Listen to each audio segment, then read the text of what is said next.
18 years. 18 whole years I've been living in this fantasy world after getting reincarnated, and I thought everything was fine. Like, sure, no cheat system, no golden finger, no OP abilities. But hey, rich family, nice clothes, guards following me around, food whenever I want. Life was good. I was vibing. Just a regular rich kid in a cultivation world, minding my own business. Then my 18th birthday party happened, and my family casually drops the bombshell that they've been out here exterminating entire clans. Like dozens of them. The Su family? Gone. The Lin family? Deleted. The Qin family? Wiped off the map. The Xiao family?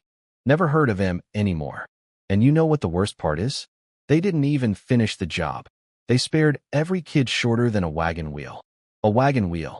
That's their measurement system for mercy? Can this child see over the cart? No. Cool. Let him live so he can grow up and murder our grandson. Because guess who's the only heir of the Yi family? This guy? Me. Yi Wanchuan. The walking, talking revenge magnet.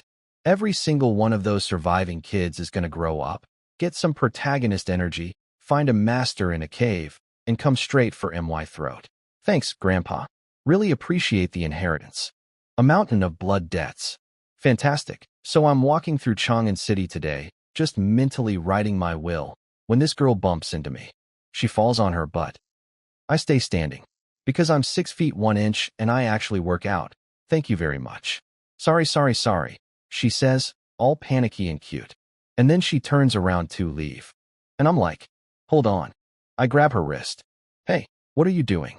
Are you trying to feel me up? She screams. Ma'am, you literally just pickpocketed me. My money bag is in your hand right now. Everyone can see it. I hold up her arm and show the crowd my fat, chunky money pouch clutched in her grubby little fingers. The crowd gets it immediately. Rich guy in silk.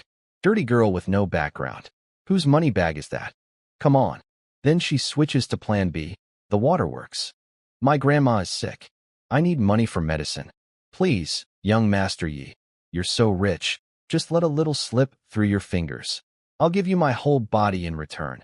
And she's crying, these big, beautiful tears rolling down her dirty little face. And yeah, okay, she is pretty cute. I'll give her that. Very, poor innocent maiden, energy. Very, protagonist love interest origin story. But you know what? Not my problem. I try to pull my money bag back. But this girl is holding on like a baby monkey clinging to its mother. Her fingers are welded to my cash. I'm tugging, she's holding. It's basically tug of war in the middle of the street. So I kicked her. Look, I know how that sounds. But she was robbing me. And she wouldn't let go. What was I supposed to do? Ask nicely a third time. She went flying like 3 meters and crashed through a wooden shelf. The shelf didn't survive. I dusted off my money bag, tossed her 5 copper coins, and said, if you want to beg, go to the merchant street. Don't block the road here. Ice cold? Yes. But fair? Also yes. I thought that was the end of it. I really did. But then, this girl, this absolute menace, sits up in the wreckage of the shelf and screams at the top of her lungs. Young Master Yi, you heartless beast. You promised if I let you have your way with me, you'd save my grandma. And now after you're done with me, you just throw me away? You animal. Why? I literally just kicked this woman across the street in front of everyone. And she's accusing me of sleeping with her? The crowd that was leaving? They came right back. Popcorn mode activated. This was better than any theater show in Chang'an. And I'm standing there thinking, in a world where strength is everything, where people can literally punch mountains, this girl chose to spec into social manipulation? She's running a T0 meta build, and she doesn't even have cultivation. Fine. You want to play? Let's play. I pulled out my money bag and held it up high so everyone could see it. Her eyes lit up.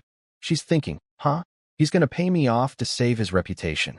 Should have done this from the start, sucker. I could practically see the victory smirk forming on her face. Hey everyone, I said to the crowd. Whoever beats this woman up the hardest gets this money. The smirk evaporated. Her face went from smirking face to fearful face in about half a second. She looked around and saw the crowd. Her crowd, the people she called over to pressure me, now closing in on her with hungry eyes and cracking knuckles. You summoned the mob to use against me? Well, guess what, sweetheart? I just bought the mob. Welcome to capitalism in a cultivation world. The customer is always right, and I am always the customer. Her last thought was probably, why would he rather give the money to strangers than to me? Because it's not about the money, girl. It's about sending a message. Moneybag, and the crowd actually did it.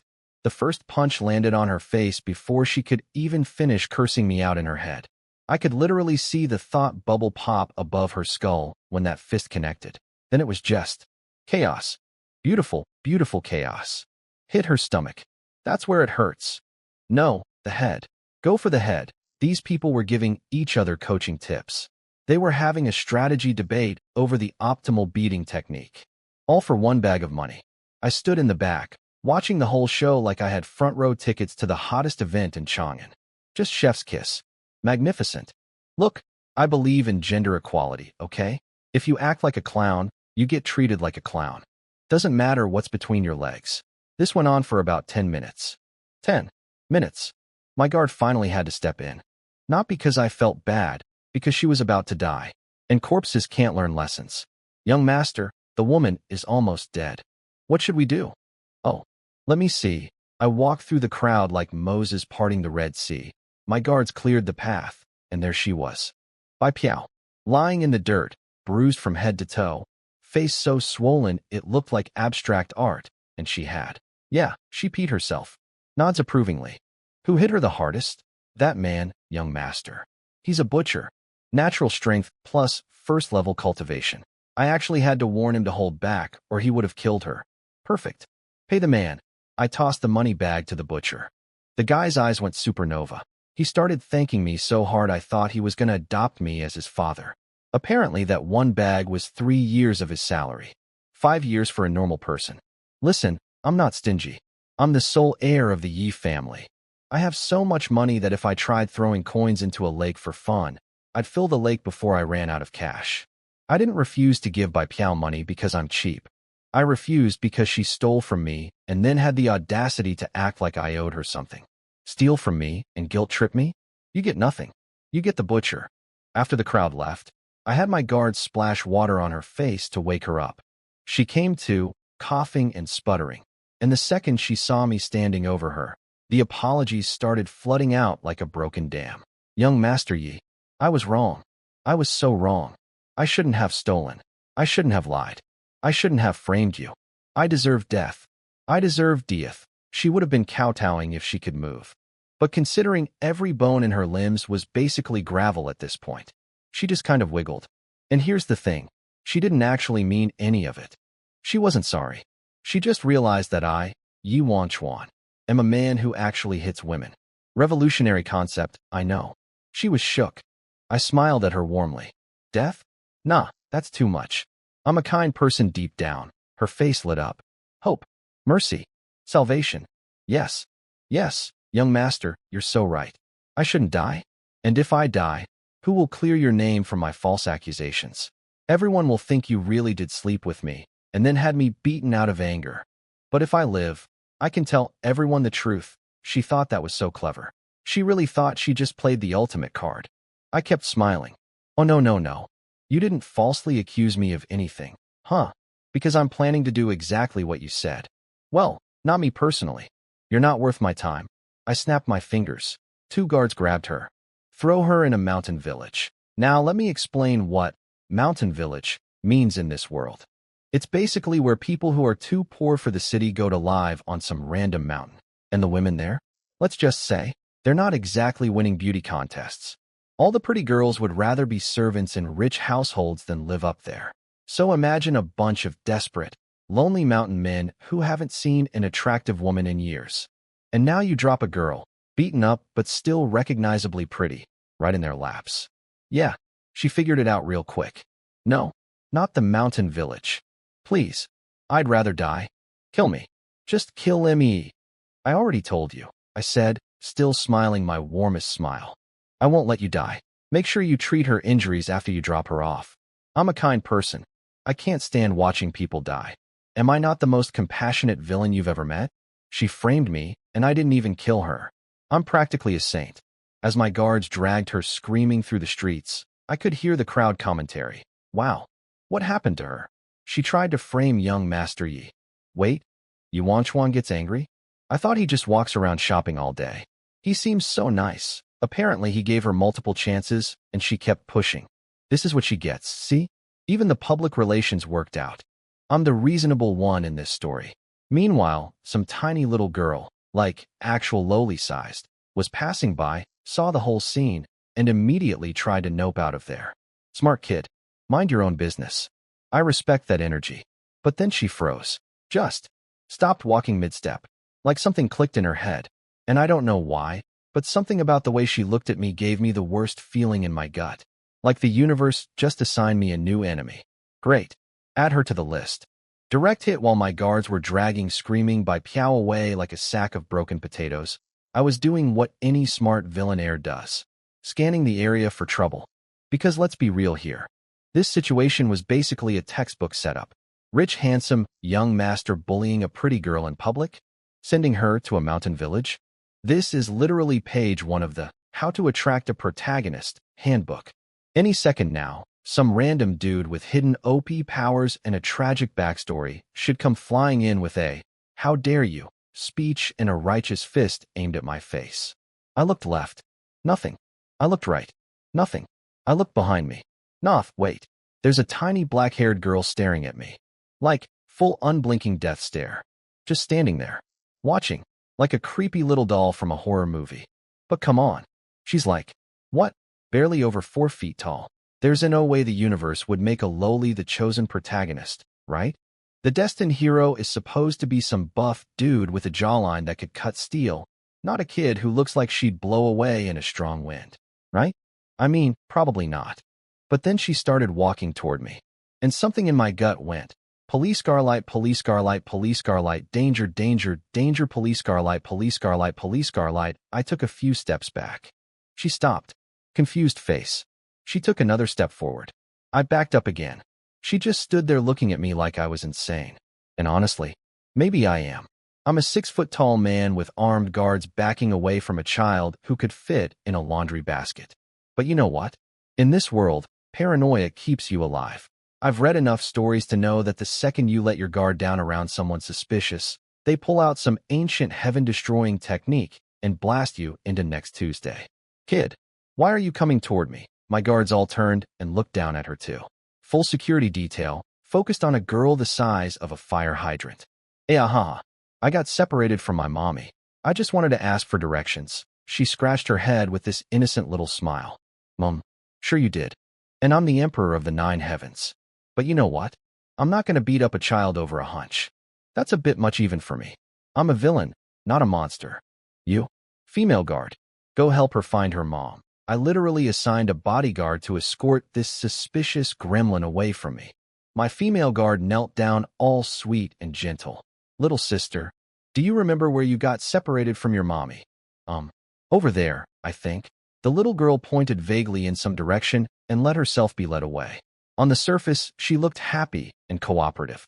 But I swear I caught something in her eyes. Some flash of disappointment? Frustration? Like a predator whose prey just walked away. Knew it. That pint-sized menace was up to something. I don't know what, but my villain senses were tingling. You know, people always make fun of novel villains for being paranoid. Oh, look at the bad guy, being suspicious of everyone. What a loser. But guess what? I'm still alive. That girl was definitely plotting something. And my refusal to let her within arm's reach probably just saved me from getting punched in the crotch or something equally horrifying. Call me paranoid. Call me crazy. Call me a grown man who's scared of children. But I am an alive grown man who is scared of children. And in this world full of reincarnators, system holders, and destiny-blessed protagonists hiding in every corner, that's the only thing that matters. Man running dashing away somewhere behind me. I could hear by Piao still screaming. Somewhere ahead of me, that little gremlin was probably plotting her revenge. And me? I'm just standing here in the middle of Chang'an, surrounded by enemies I created and enemies my grandpa created, wondering why I couldn't have been reincarnated as like a rock. Rocks don't have protagonist problems. Rocks just sit there. Being a villain is exhausting. Faced with open mouth dashing away, I strolled back home after a productive day of street justice. And there was my old man sitting in the main hall. Now, let me describe my father, Yi Zhentian, the head of the entire Yi family. This man was wearing a dusty straw hat, torn up clothes, busted sandals, and had a fishing rod leaning against his chair. He looked like a homeless guy who wandered in off the street. But underneath all that hobo cosplay, the dude was absolutely jacked. Muscles carved like a Greek statue, just wrapped in garbage clothes. Peak. Don't judge a book by its cover, energy. Or maybe, don't judge a warlord by his sandals. Oh, you didn't go fishing today, old man? Writing calligraphy instead? I sat down next to him and peeked at what he was writing. It said, "Congratulations to my son Wai Wanchuan for achieving 99th tier talent. Congratulations. Congratulations. Congratulations, Dad. The Heavenly Talent Awakening is tomorrow. You're writing the celebration banner already. Humph. If you don't get 99th tier, don't bother coming home." Then he tossed me a spatial ring. I caught it, looked inside, and my eyes went wide.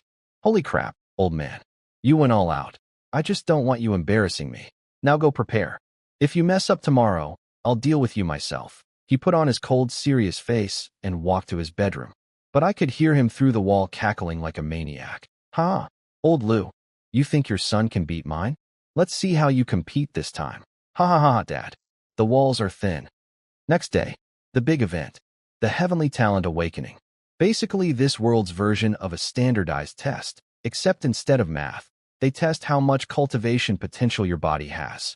Everyone who turns 18 has to take it, because you literally cannot cultivate without awakening your talent first. Try it early and your meridians explode. Fun. The whole city was packed. Millions of people. And I mean millions. This is a fantasy world. Population is basically infinite because the author needs enough extras for villains to kill. I was sitting on the top floor of a wooden tower, looking down at the sea of people like a CEO, surveying his empire. "Young master, here's the list of participants with the surnames Su, Lin, Qin, and Xiao." My guard handed me a scroll. "These are the families my grandpa massacred, remember? The ones where he spared all the short kids? Well, those kids are 18 now, which means they're here. Which means my potential murderers are somewhere in that crowd." I scanned the list carefully. Watch these two closely, Lin Fan and Xiao Fan, because obviously the protagonist is going to have a cool-sounding two-character name. Also this Qin Tian and this Su Chun, and anyone from these four families who uses a sword. Flag them immediately. Sword users are always the protagonist. It's like a law of the universe. Oh, and one more thing. If anyone is registered under the name Long Out Yin, tell me immediately, because if someone is literally named Dragon Proud Sky, that's not a person, that's a final boss with a name tag. My guards nodded and scattered. I also had a thought. What if I convince my dad to change the registration rules?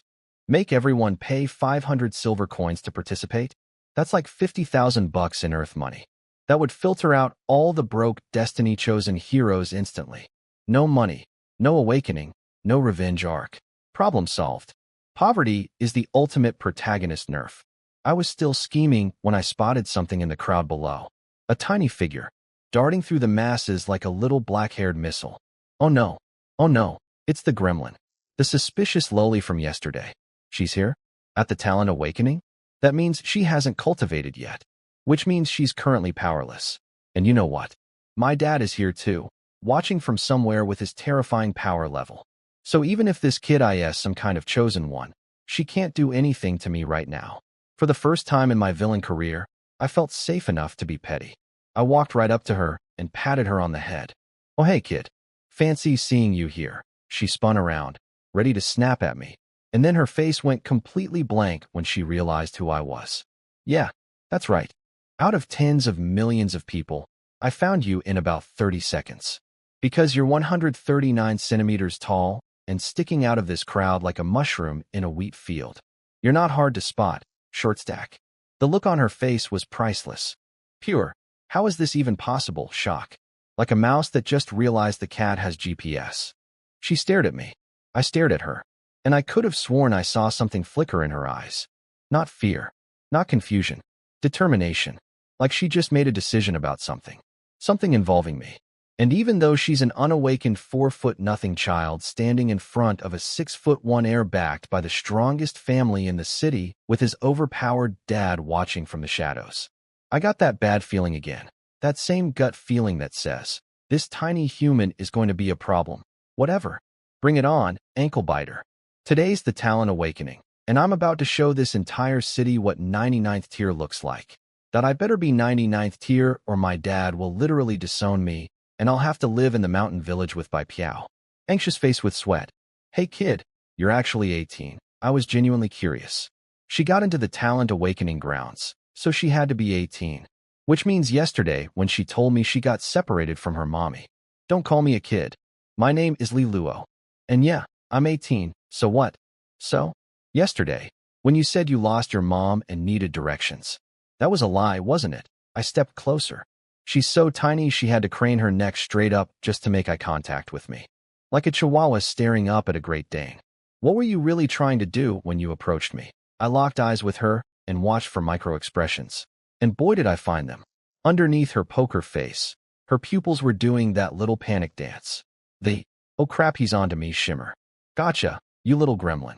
I knew you were suspicious. She went quiet. I put my hand on her shoulder. My entire palm basically covered it. And pressed a little. You sure you don't want to tell me? She looked at my hand like it could snap her in half at any moment. Which, honestly, it could. I was just asking for directions. Is that a crime? You're 18 and you don't know your way around? And you can get separated from your mommy? Yes. I'm weak and sickly and small, and I can't survive without my mom. Got a problem with that. Actually, looking at you, that does kinda check out. Then stop touching me. Are you some kind of pervert who likes little girls? She slapped my hand off her shoulder. And something weird happened inside me. I felt genuinely irritated. Like a real emotional reaction. This tiny creature just called me a pervert. Me, Yuan Chuan. A man who has zero interest in anything under 5 feet tall. The audacity. Then she looked up at me and said it again. Pervert. Just. Flat. Deadpan. Looking me right in the eyes. What is wrong with this child? I'm standing here with guards. I could have her turned into a pretzel. And she's calling me a pervert to my face? I'm not a pervert. Yes, you are. You were just staring at my body and my legs. I literally was not. Pervert, pervert, pervert. Something inside me snapped. Not in the angry way.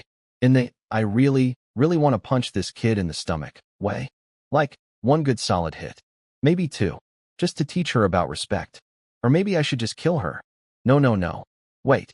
Calm down. Think, Wan Chuan. If she is a protagonist, she's got some kind of cheat power. I don't know what it is yet. If I can figure out what her golden finger is, maybe I can steal it. Can't steal it if she's dead. So I just gave her my coldest, most menacing stare. I am considering 17 different ways to end your existence. Look. She shivered. Good. She felt it. Apparently, this little gremlin has fought villains before or something. Because she picked up on my killing intent even though I buried it deep. Most people wouldn't notice anything. But she noticed.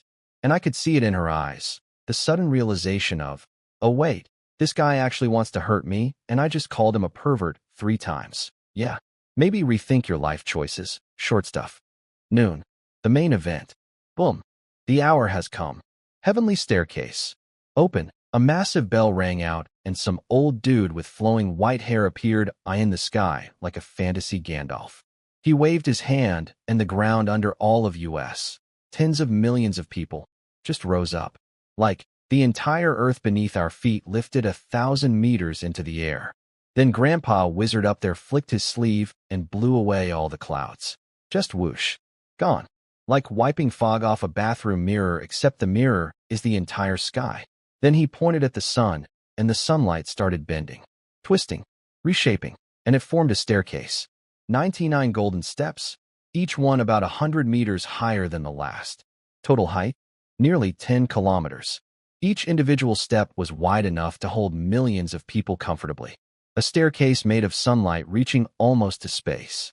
This world doesn't mess around with its standardized testing. I'll say that much. Back on Earth, college entrance exams were in a sweaty gymnasium with a number 2 pencil. Here, they literally build a staircase to heaven and say, climb it, losers. The heavenly talent awakening will last 1 week. Begin. 1 week to climb as high as you can. The higher you go, the better your talent. And somewhere in this crowd of tens of millions, that 139-centimeter gremlin who just called me a pervert 3 times is probably scheming to climb higher than me. I could feel it. That look in her eyes before the staircase appeared, that wasn't just determination.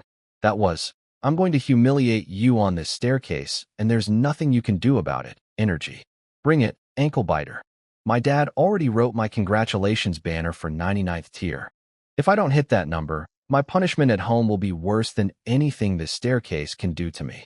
The real final boss isn't at the top of the stairs. It's my dad with a fishing rod and disappointment. Face screaming in fear, the bell rang.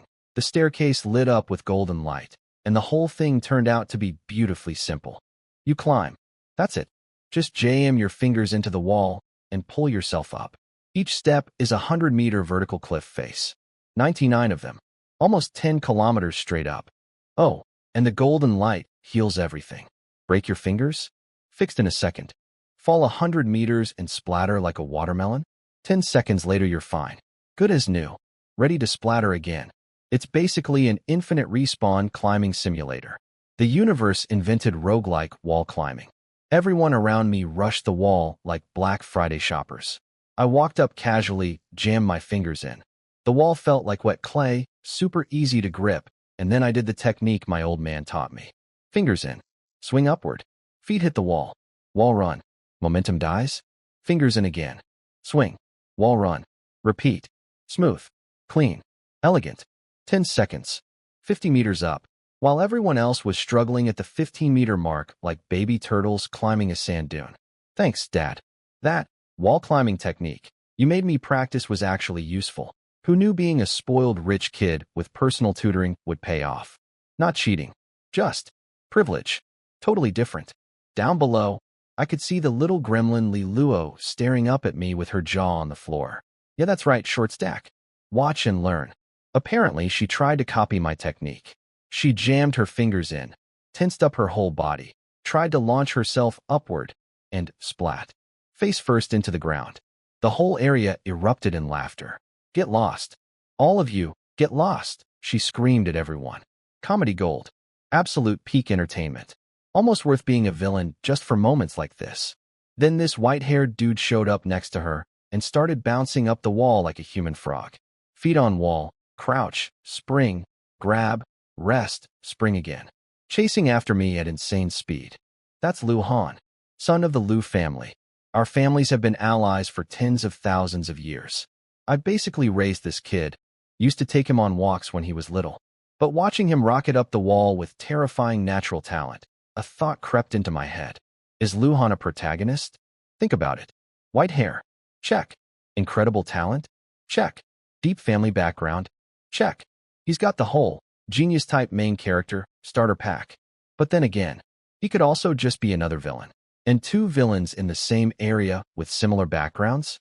That doesn't really happen in novels. Ugh, but we don't have any reason to fight. We're literally childhood friends. And I've read plenty of stories where the protagonist and villain get along fine. Nah, I'm overthinking this. I'll just keep an eye on him. Not every chosen one picks fights with villains. But that lowly on the other hand, she actively tried to approach me with hostile intent. She's the real threat. Anyway, I made it to the 34th step in about 2 hours and just stopped. Lu Han caught up, pulled himself over the edge, and looked at me like I was crazy. Why'd you stop climbing? I'm waiting for someone. Waiting? We have 6 days left, but my dad said everything past step 67 is harder than the first 66 steps combined. Yeah, I know. Go away. He shrugged and bounced off upward. Good kid. Nosy but good. So there I was, lying on the 34th step, just chilling. The golden energy kept pumping into my body, so I couldn't actually fall asleep, but I tried. It's the thought that counts. Why was I waiting? Because I knew that little gremlin was coming. See, here's how the tiers work. Steps 1 to 33 are low talent. Steps 34 to 66 are medium. Steps 67 to 99 are high. And call it villain instinct. But I had a strong feeling that gremlin wasn't going to stop at low. She was climbing too easily. The wall is supposed to get harder with each step. Wet clay at step 1, actual stone by step 10. But she was moving through them like they were all wet clay. That's not normal talent. That's protagonist talent.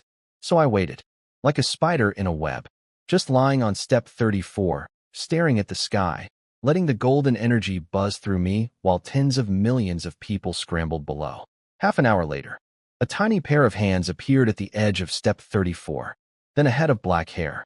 then two wide eyes that were shining with excitement because she was about to cross from low talent into medium talent territory. And then those eyes found me, standing right there, arms crossed, wind dramatically blowing my robes, looking down at her like a final boss blocking the doorway to the next level. Her smile froze like someone hit pause on her face. Surprise, gremlin. Smirking face, did you really think I was going to let you climb past me without a conversation? The gremlin saw me standing on step 34 and immediately tried to go around me, crawling sideways like a little spider. Cute. Real cute. I just walked sideways too. Stood right above her again. She moved left. I moved left. She moved right. I moved right. It was like the world's most unfair game of you shall not pass. Except I'm Gandalf and she's a hobbit. A very angry hobbit. What do you want? She screamed up at me. You. And I stepped on her hand. Crunch. HSSSS. She sucked in air through her teeth as her finger bones cracked under my boot. Is this because I called you a pervert? You're mad about that, pervert? Nah, I don't care about childish insults. They don't bother me at all. I ground my foot down harder, just to prove how unbothered I was. You liar. Fake gentleman. You look all proper on the outside, but you're disgusting inside.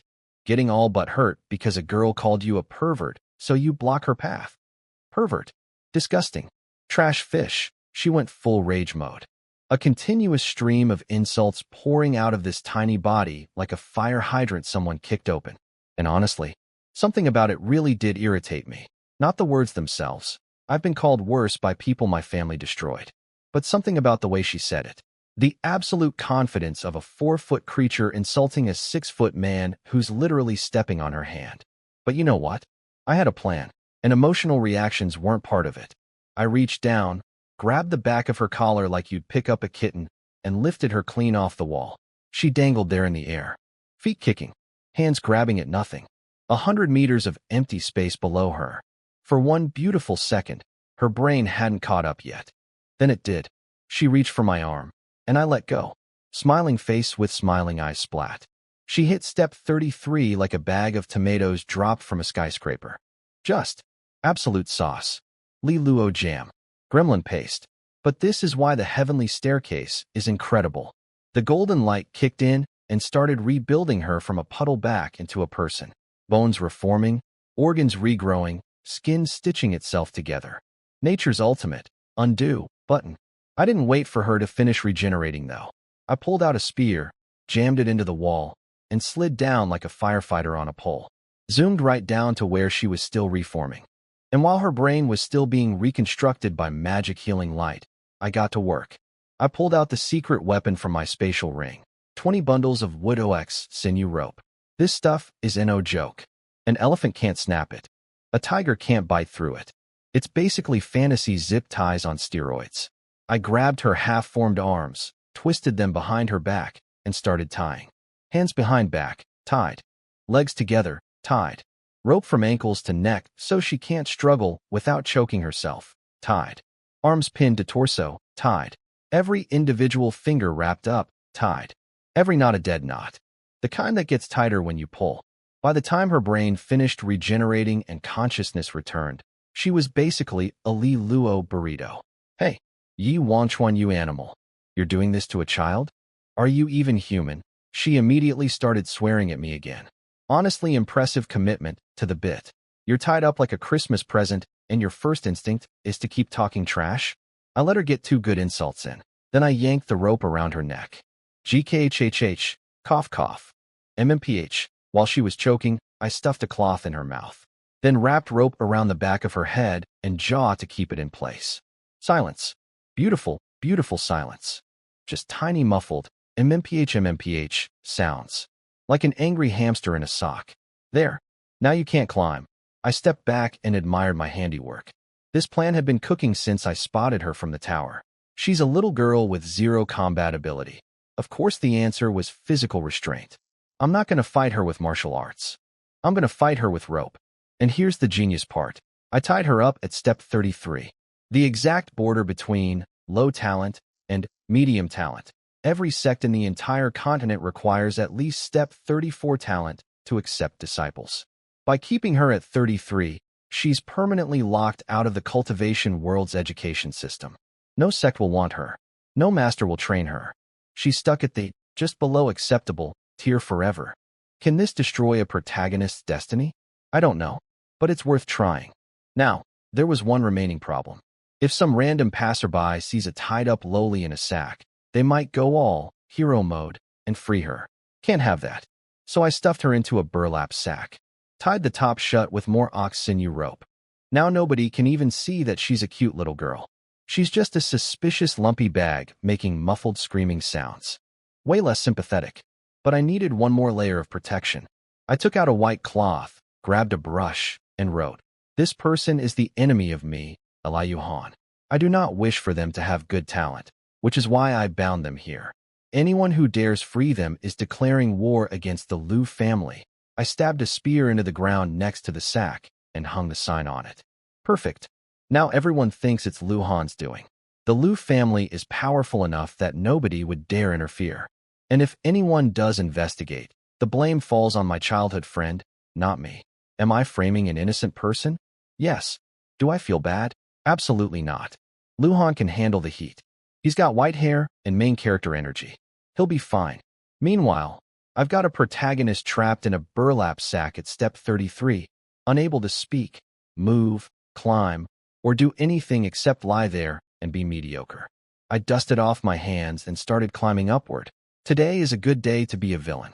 School backpack waving hand, so I left the gremlin tied up in a burlap sack at step 33 with a sign blaming Luhan, and headed upward feeling like the smartest villain in literary history. Hundreds of thousands of people walked right past her. 90% didn't even care, just stepped over a screaming sack like it was a pothole in the road. The remaining 10% saw the sign, read, Lu family, and noped out immediately. Apparently one woman tried to help, but she was illiterate, couldn't read the warning sign. She just saw a wiggling sack and thought, this seems wrong. Good instincts. Bad execution, though. She spent 5 minutes trying to untie the knots and couldn't even get the sack open, let alone the ropes inside. 5 minutes wrestling with ox sinew rope and dead knots, and she gave up. Went back to climbing. That's the power of good knot work, people. My Boy Scout skills from Earth are paying off. I was feeling pretty confident about my gremlin containment strategy as I climbed.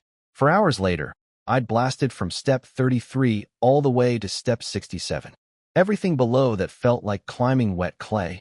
Zero resistance. My talent is genuinely excellent. At step 67, I looked up and counted. Only 5 people total above this point, including me and Luhan. The other 3 were surnamed Zhang, Jiang, and Wang. The Jiang one was a woman. None of them gave me protagonist vibes, though. They were clearly near their limits, probably going to stall out around step 80-something. But Luhan? That white-haired freak was already at step 80. Climbing like gravity was a suggestion. There's probably a limit on how many chosen ones each city gets.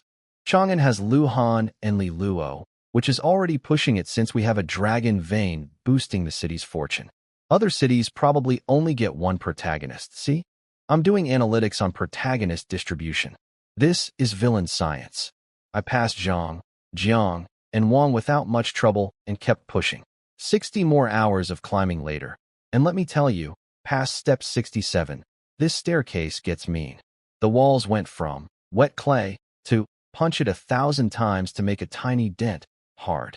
I was literally hammering the wall with my fists, creating a small hole, grabbing it, pulling myself up an inch, and watching the hole heal behind me. Which means if I fall, I start that entire step over from scratch. No handholds, no mercy, just a smooth wall laughing at me. Finally made it to step 90. 90 out of 99. And I could feel it. My body saying, this is it, Chief. This is the ceiling. We're done. Now, step 90 is incredible. In the past several years, fewer than 100 people in the entire world have reached 90. This is elite of the elite territory. But was I satisfied? Hell no. Because Luhan was at step 95. 95. That white-haired golden child was 5 steps above me. And if I come home with step 90 while the Lu kid got 95, my old man will never let me hear the end of it. He already wrote that congratulations banner for step 99. He'll probably make me eat the banner. But here's the thing. My old man didn't just give me a spatial ring full of nothing. He gave me a spatial ring full of. I reached into the ring and pulled out the secret weapon. A big fat sack, full of marrow-cleansing fruits. What do they do? Simple. You eat one, your talent goes up. Just straight up raises your natural ceiling. It's basically a talent steroid. But Wang Chuan, you ask, if these fruits exist, why doesn't everyone eat them? Great question. Because my old man monopolized the entire marrow-cleansing fruit tree supply. Every single tree, owned by the Yi family. Nobody else can get them because there are no others. This is what generational wealth looks like in a cultivation world. Other families pass down swords and techniques. My family passes down the biological means to cheat standardized tests. Now, you might wonder, why didn't I eat these earlier? Why wait until step 90? Because of Lu Han. If I popped these fruits at step 60 and rocketed to 99, that white-haired maniac might have gone into some protagonist rage mode and also hit 99. Protagonists do that. They see someone surpass them and suddenly unlock hidden potential, or bloodline awakening, or some other convenient power-up. But now, we're near the end of the competition.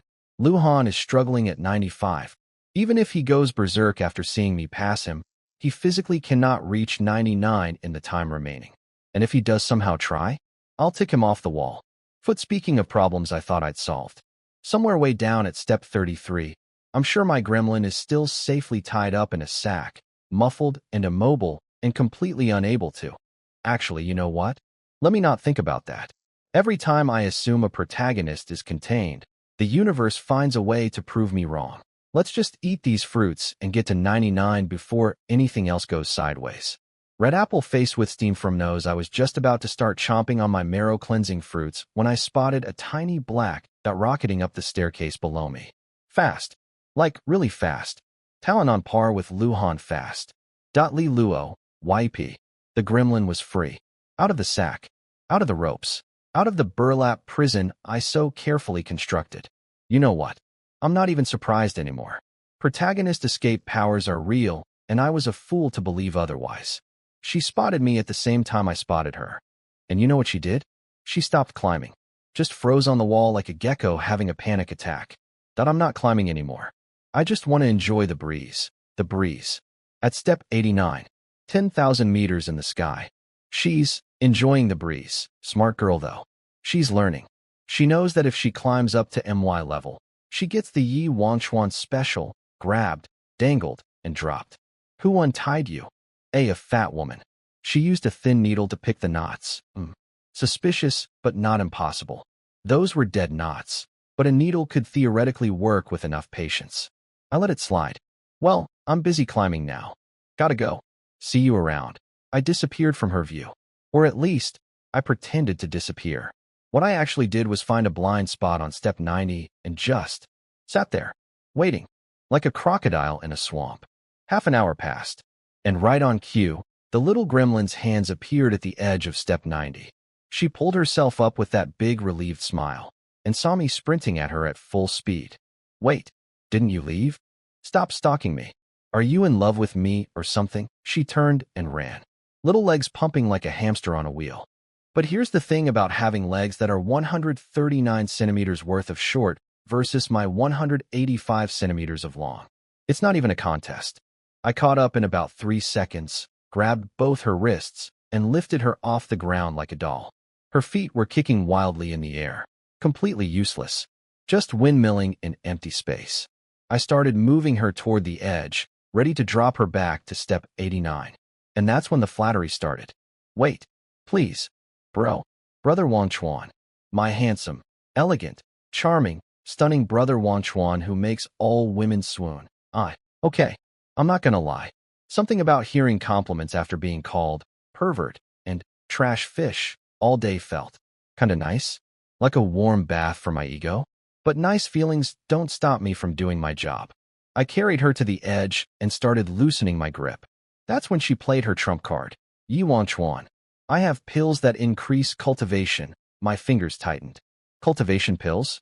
This world doesn't have those. Unless. Show me. I swung her back onto solid ground. She sat up, wincing, and reached into her pocket. Pulled out 2 round little pills. Now here's where it gets interesting. When I tied her up earlier, I searched her. Thoroughly. Her pockets were empty. Nothing. Nada. Zero. And we just had a very physical chase scene. If she'd been hiding round pills in her clothes, they would have fallen out.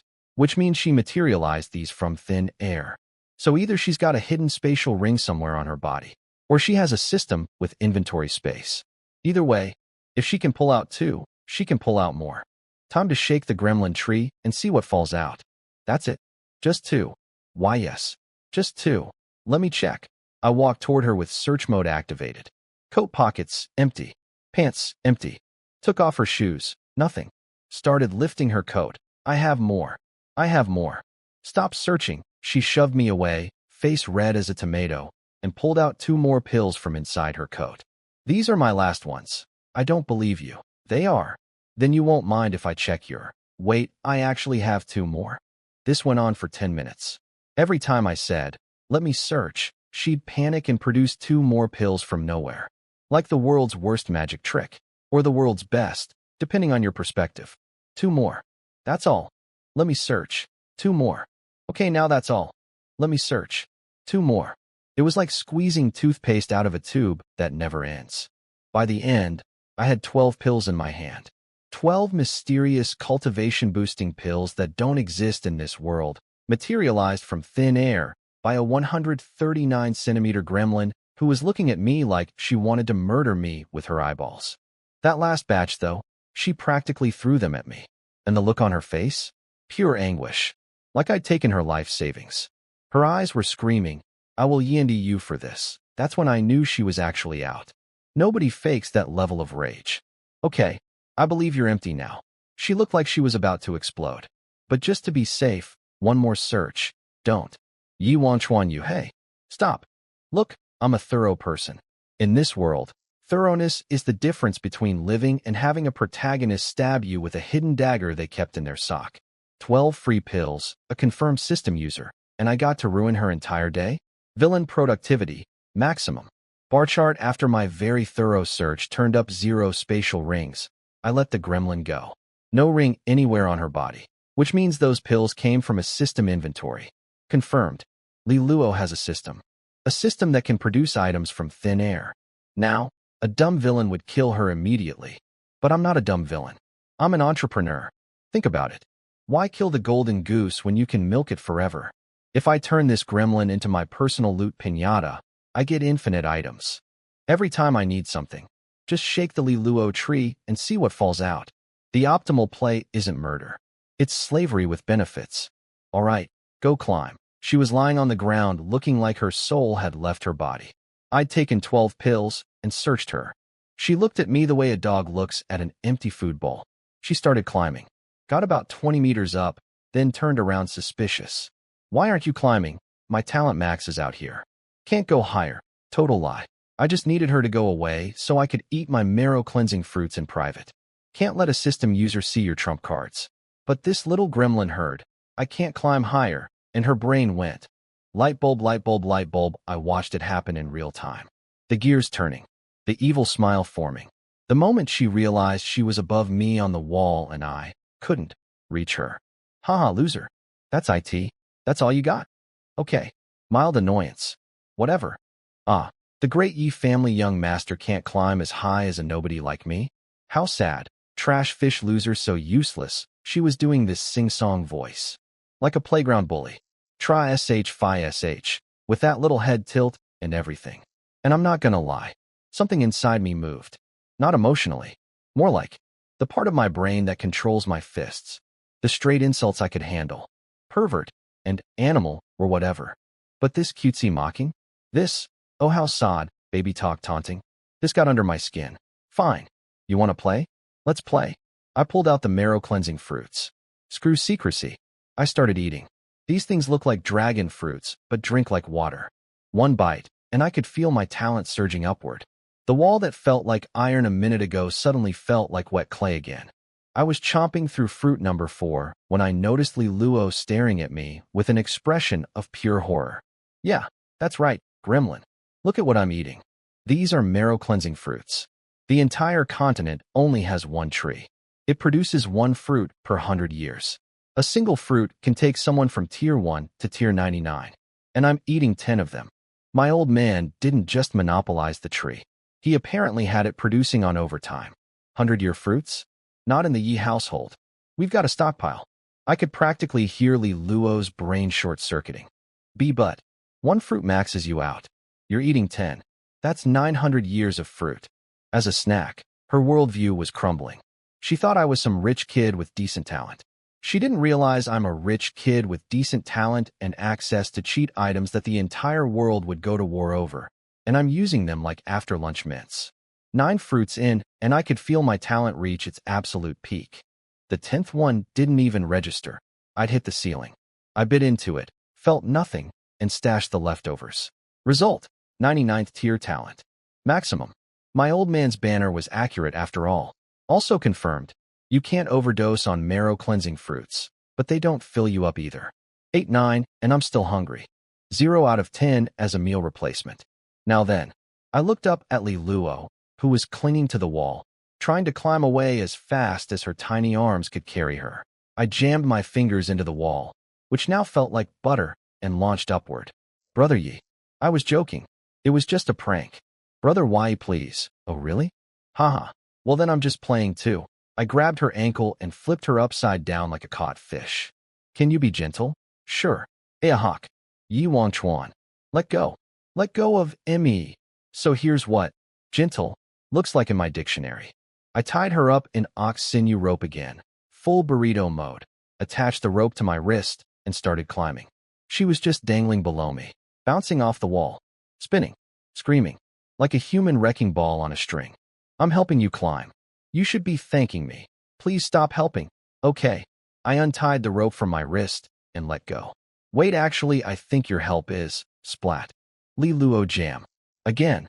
You know, the golden healing light on these stairs is really the MVP of this whole event. Without it, I'd have a body count. With it, I just have a very angry puddle that reforms into a very angry gremlin every 10 seconds. I continued climbing upward. 91, 92, 93.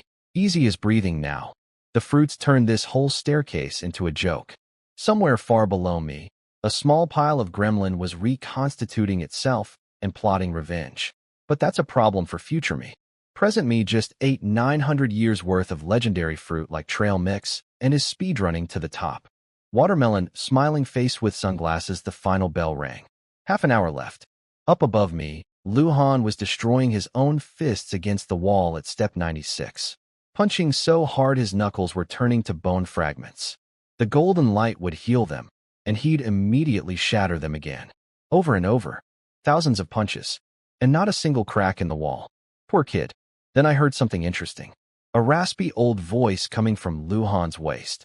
Like he had a secret mentor hiding in his belt or something. Don't worry, child. You're already far better than that Yi family boy. At least in Chang'an. You are the #1 talent. That's when I zoomed past him. Just whooshed right by. Like a rocket. Lu Han, old voice. That it's fine. His father is incredibly powerful. So his son having insane talent is normal. At least you're still the second best talent in Chang'an. 25 minutes later, Li Luo came screaming past him too. Why Wang Chuanan? She was slower than me, but faster than Lu Han. Blew right past him like he was standing still. Lu Han, old voice. It's okay. A city this big is bound to produce a few freaks. At least you're still the... Lu Han slapped his hand over wherever that voice was coming from. Smart kid. At the rate people were passing him, that old man was about to demote him to 4th place before the sentence was even finished. Meanwhile, I had a mystery on my hands. I'd been tying up Li Luo over and over. I bought 20 bundles of rope for a reason, and she kept getting free. Not by herself. Someone was helping her. I tied her up again at step 97. She barely got 2 words out before she was a burrito, and then I hit at step 98 and watched. 3 minutes later, 2 drops of ink appeared in midair. The ink flashed, drew a line, and sliced through the ropes like butter. Ink. A calligraphy technique. That's the Li family's signature power. So the Li family spotted her talent and recruited her. Great. Just great. My gremlin now has backing. Oh well. Can't deal with that now. 2 minutes left. I stretched, grabbed the wall with one hand, and casually pulled myself up to step 99. Easy as climbing stairs. Which is ironic, because it is stairs. Dong. The final bell. Done. The white-robed sky wizard appeared again, waved his hand, and everyone on the staircase got gently blown down to the ground like leaves. Then he clapped, and the entire staircase flattened into a giant screen. 99 rows. And on each row, the footprints people left at their highest point transformed into names. The whole thing was basically a giant scoreboard projected across the sky for the entire city to see. Step 99. Yi Wanchuan. Step 98. Empty. Step 97. Li Luo. Step 96. Lu Han, and below them, Zhang, Jiang, Wang, and then thousands upon thousands of names getting progressively more average. The crowd went nuclear. 99. The street-walking, woman-beating Y kid is 99. Lu Han is over 95 too. Insane. Who the heck is Li Luo though? No idea. No idea. No idea. Famous overnight. Known by an 01. That's protagonist energy right there. Meanwhile, in a little pavilion somewhere, a group of old men were drinking tea and absolutely losing their minds. My old man poked his head out, saw Yi Wanchuan, 99th tier, on the sky screen, and his chest puffed up so big I'm surprised he didn't float away. Ha! Friends, my old eyes are failing me. Can someone please read me what's at the very top? I simply cannot make it out. You? Bad eyesight. Then we're blind. It's your kid. Stop being insufferable. The Liu family elder rushed over, saw his son was third, and let out a screech that probably shattered teacups. Old Li, when did your family produce a talent like this? Everyone turned to the Li family elder, who stroked his beard with the smuggest smile imaginable. Oh, my family simply happened to produce a little genius. Nothing worth noting. Let me check where your actual son is. Step 61. The Li elder's smile evaporated. They all started yelling at each other. My dad sat in the corner sipping tea, radiating pure, my son is number one, energy. Peak dad moment. Now, I checked the top of the board, and everything looked as expected. Me, Li Luo, Lu Han, then the three rich kids. No surprise protagonists up here except the gremlin. But a smart villain checks the bottom too. Because the most dangerous protagonists aren't always the geniuses. Sometimes they're the trash who gets laughed at by everyone and then finds a godly master in a cave and comes back to murder your entire family. I scrolled down. Step 5. Some random names. Step 4. Empty. Step 3. Tang San. Step 2. Empty. Step 1. Empty. I stared at that name. Tang San. Tang San. As in, that Tang San. No. No, no, no, no. It can't be. If that's who I think it is. I am so unbelievably cooked. Cooking skull first things first. I needed to check on that. Tang San. Name it. Step 3. I found a smart-looking scholar in the crowd and asked him, "You know who this Tang San is?" The scholar nearly jumped out of his skin when he saw me. "Why, young master? Just talk." Here, I slapped some silver coins into his hand. His fear evaporated instantly. Money really is the universal language. Oh, Tang San. He's the young master of the Tang family. But his character? Absolutely terrible. And he's always going around telling everyone he's been betrayed 3 times, so people gave him a nickname. My heart stopped. 3. Betrayals. Tang the tumor. Okay. Deep breaths. Deep breaths. It's not that Tang San. It's just some loser rich kid with a victim complex and a skin condition. Not the hidden weapon genius from the spirit world. Not the chosen one with twin spirits. Just a guy named Tang San who happens to suck at everything. My blood pressure went from cardiac arrest back to mildly stressed in about 3 seconds. Crisis averted. Moving on. Right as I was finishing up with the scholar, guess who showed up?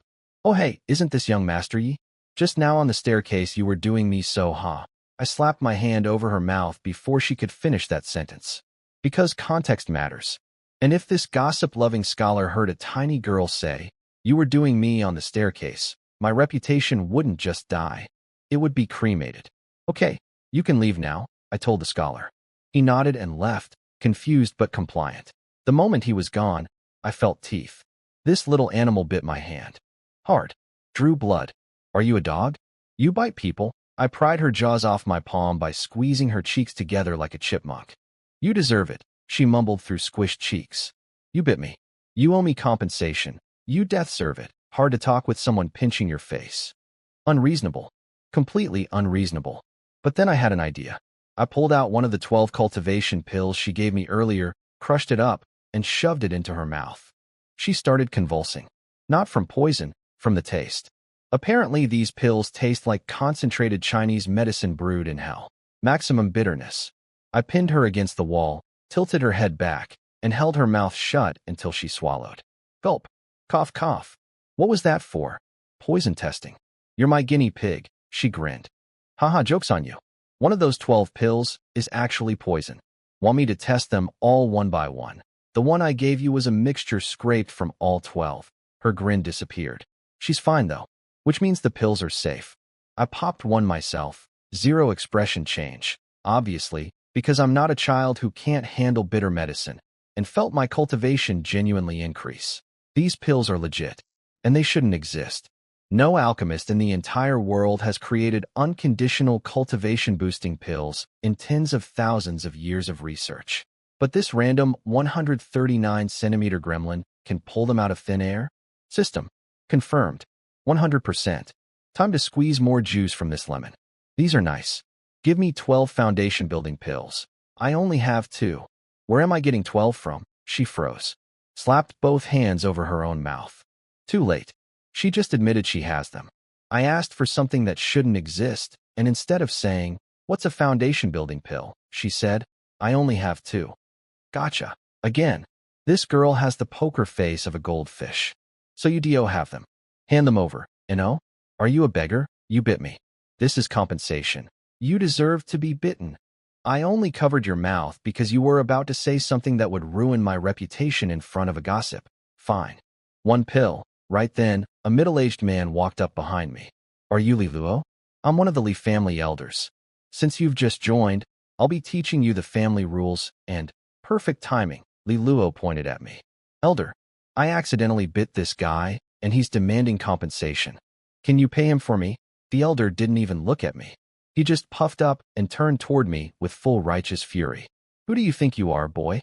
Demanding payment from a Li family genius over a mere bite. He saw my face. Young Master Yi. My apologies. Please, continue. Full 180. Instant. Like watching a charging bull hit a glass door. This Li Luo person is merely an outsider who hasn't officially joined our family yet. Her actions have absolutely nothing to do with the Li family. We take no responsibility whatsoever. Good day. And he just walked away. Smooth pivot. Beautiful exit. Didn't even look back. Li Luo stood there with her mouth hanging open. Excuse me? I'm a 97th tier talent. And you're just gonna abandon me because I bit someone? Yes. Yes, they are. Because that someone is me. And nobody in Chang'an wants smoke with the Yi family over a gremlin's dental habits. Welcome to the real world, kid. Talent is great, but connections are everything. Now about those foundation pills. Smirking face, give me the foundation pills. No. Give. Go away. I rubbed her head while negotiating. Not gonna lie, it's fun.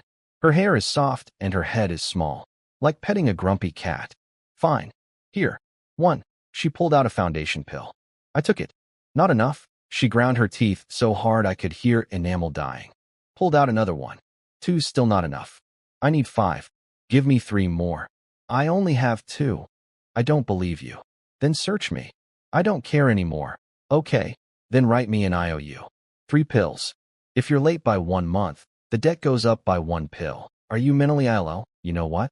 The way she picks exactly the right insult at exactly the wrong time is almost impressive. Like a talent. A terrible, self-destructive talent. I grabbed her collar and lifted her off the ground. Eye to eye. Well, eye to forehead because she's tiny. You bit me, won't pay, won't write an IOU, and you call me sick in the head. Do you think I'm nice? Do you think I'm easy to bully? If you won't pay in pills, you can pay in labor. 6 months as a servant at the Yi household.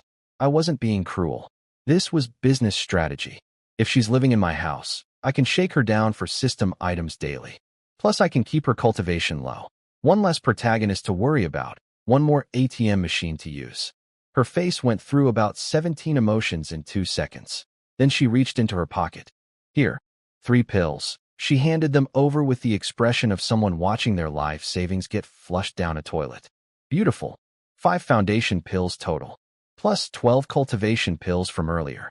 This gremlin is the gift that keeps on giving. I patted her on the head one more time. She hated it and headed home. Behind me, I could hear tiny feet stomping the ground. Yi Wan Chuan. Yi Wan Chuan. Why Wan Chuan? Just my name. 3 times. Like a curse. Like she was trying to summon lightning to strike me. Then that Li family elder came slithering back. Li Luo. Come, let me take you to the Li family now. I thought I had nothing to do with the Li family. Well, that's why I'm bringing you there. Ah. Even Li Luo could see through that. The Li family wants her talent, but won't protect her from me. She'll use them right back. Smart kid. Terrible at poker, but smart. Home sweet home. I walked through the front door radiating pure champion energy. Step 99. Full marks. While other people's kids earn their talent through natural gifts, I earn mine through pure effort. And by eating 9 legendary fruits that each take 100 years to grow. But still, I had to chew. That takes dedication. I walked into the main hall with my most casual, unbothered face. My dad was already there, also wearing his most casual, unbothered face. 2 grown men, both exploding with excitement on the inside, pretending they couldn't care less. Oh, you're back. I always knew you'd hit 99. Go rest. I'll write some blessings and send invitations. Very calm. Very, I expected this. Yeah, 99 is no big deal. Just make sure the blessings sound cool. Very relaxed. Very, this was easy. Don't get cocky. I wasn't even going to hold a celebration banquet, but I figured you might feel sad if I didn't, so I'll reluctantly throw one. Banquets aren't important to me. But since you're already sending invitations, might as well. 2 men who desperately want to celebrate pretending they're doing each other a favor by celebrating. Peak father-son energy. He noticed the cloth wrapped around my hand. What happened to your hand? Just dirty. Wiping it off. Couldn't tell him a 139-centimeter girl bit me. That's not a wound. That's an embarrassment. I went to my room. The second I was gone, I could hear my old man through the walls. Huh? My son is 99th tier. Lu family. Li family. Zhang family. All of you come look. Come look. Golden invitation cards started flying out of the house in every direction. He'd been waiting for this moment. Probably had those invitations pre-made for weeks.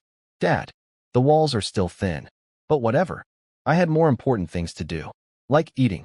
I pulled out the pills I'd scammed from Li Luo. 10 cultivation pills. 5 foundation pills. Line them up like a pharmaceutical buffet. Cultivation pills boost power. Foundation pills strengthen the base so you don't collapse.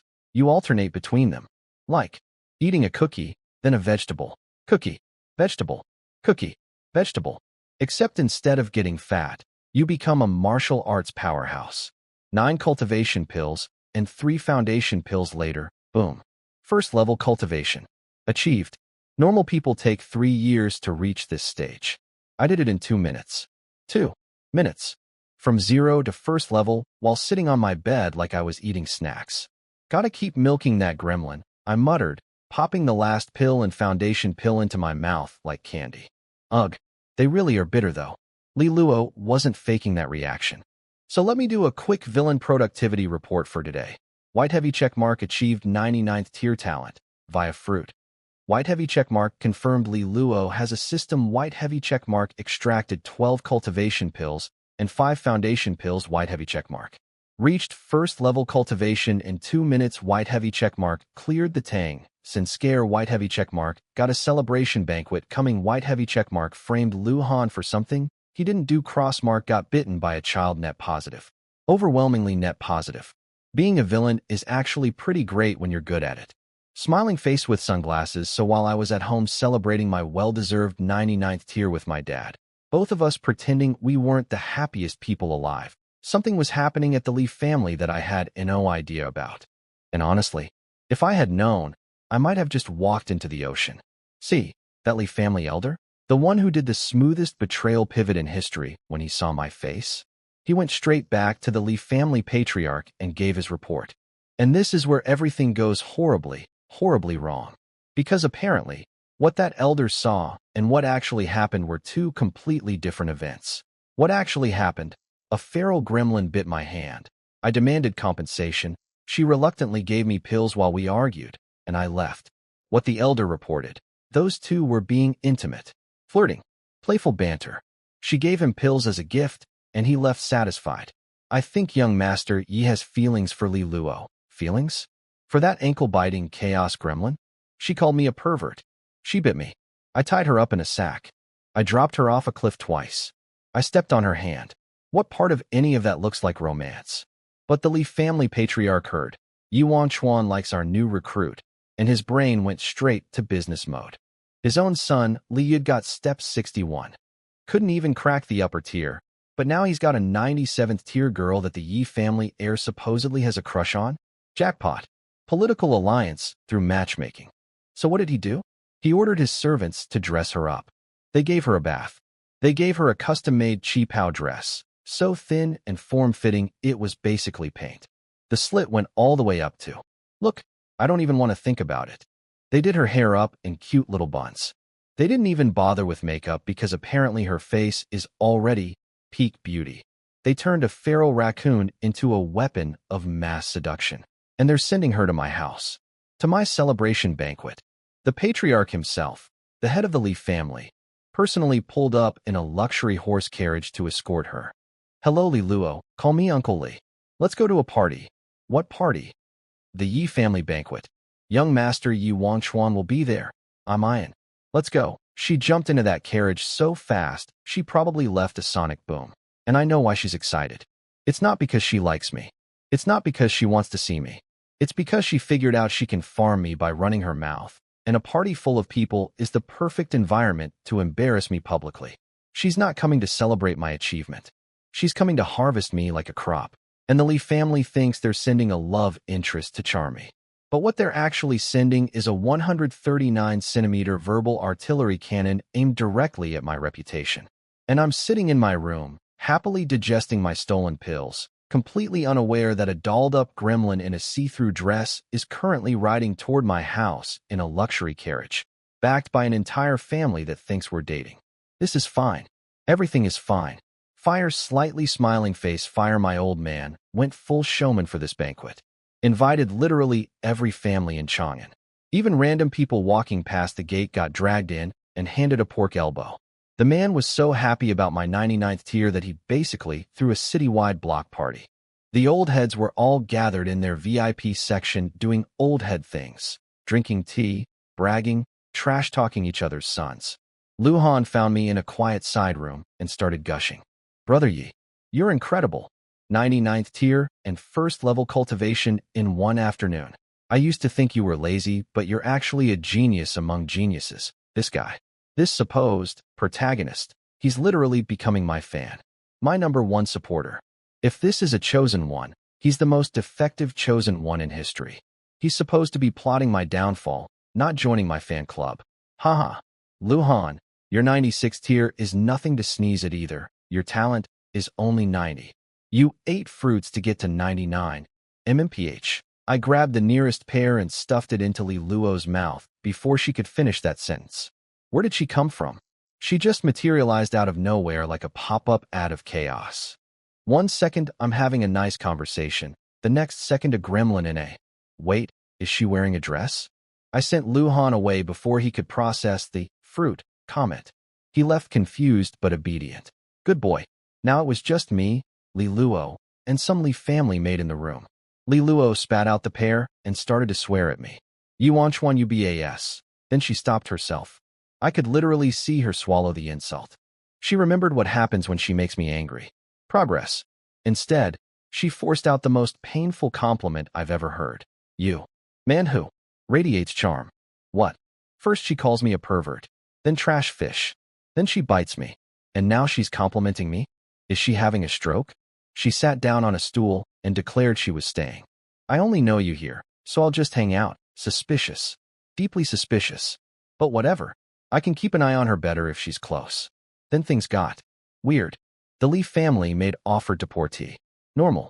But then she did the most theatrical. Oops, I tripped.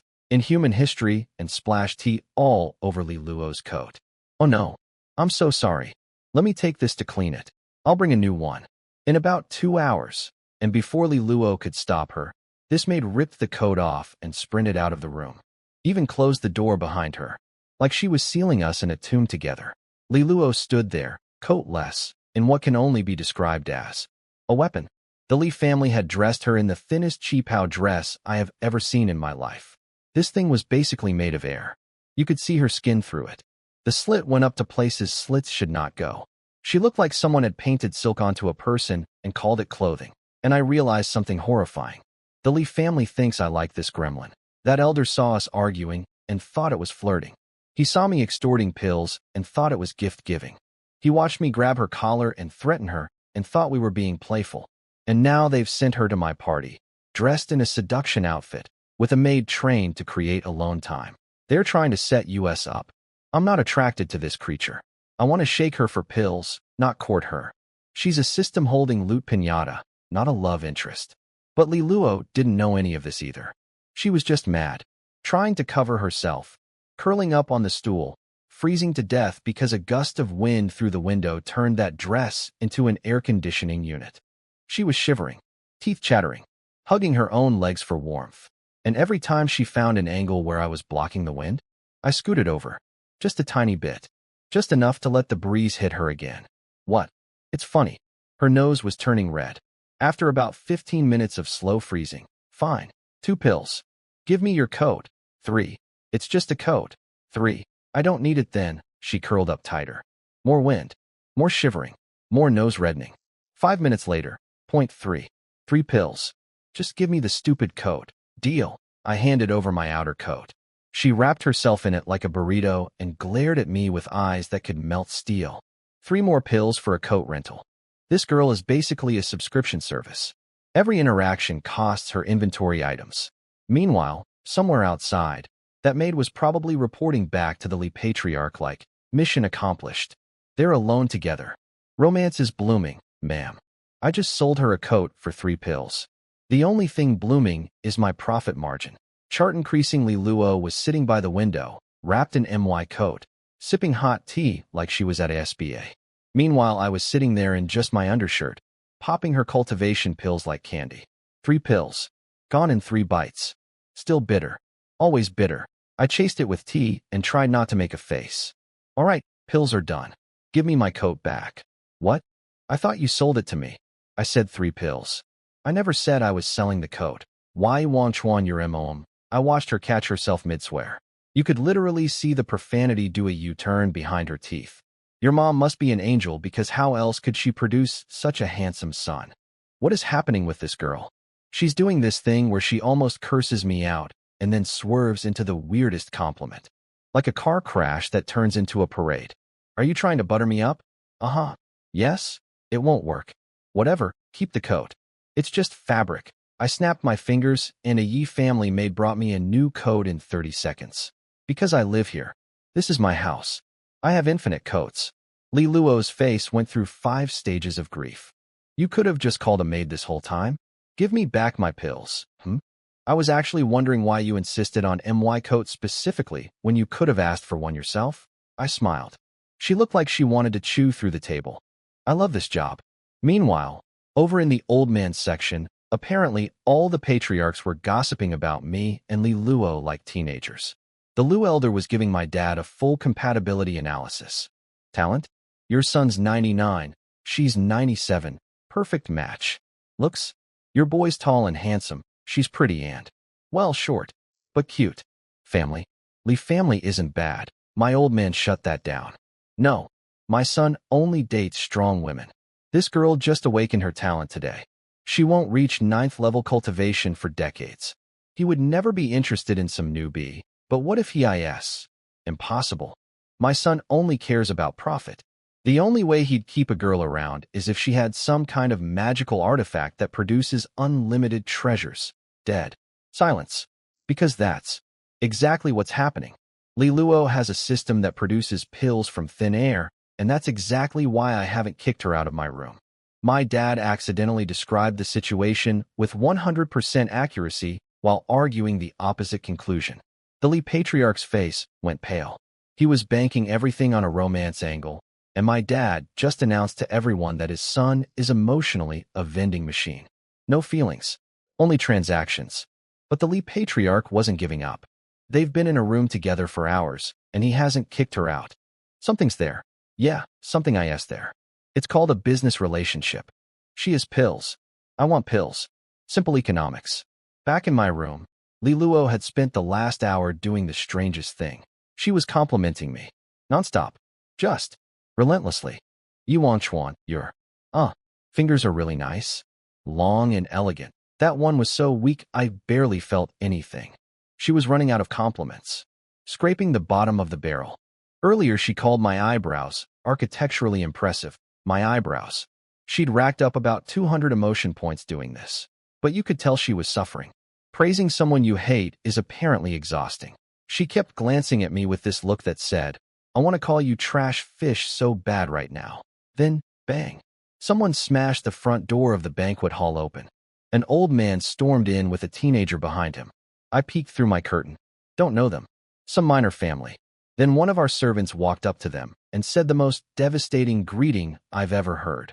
The Tang family? I'm sorry, but this banquet does not permit Tang family members or their pets to enter. Please leave. The entire hall erupted in laughter. Which family is Tang again? The one with the third-tier talent kid. That one. Ha. Cough, sorry. I just remembered something funny. The old Tang patriarch's face turned crimson. He grabbed our servant's collar. How dare you? You invited every family in Chang'an except us? And the kid behind him, Tang San himself, Mr. 3 Betrayals, with his tier 3 talent, puffed up and said, A mere servant dares disrespect my father? You court death. You court death. He actually said it.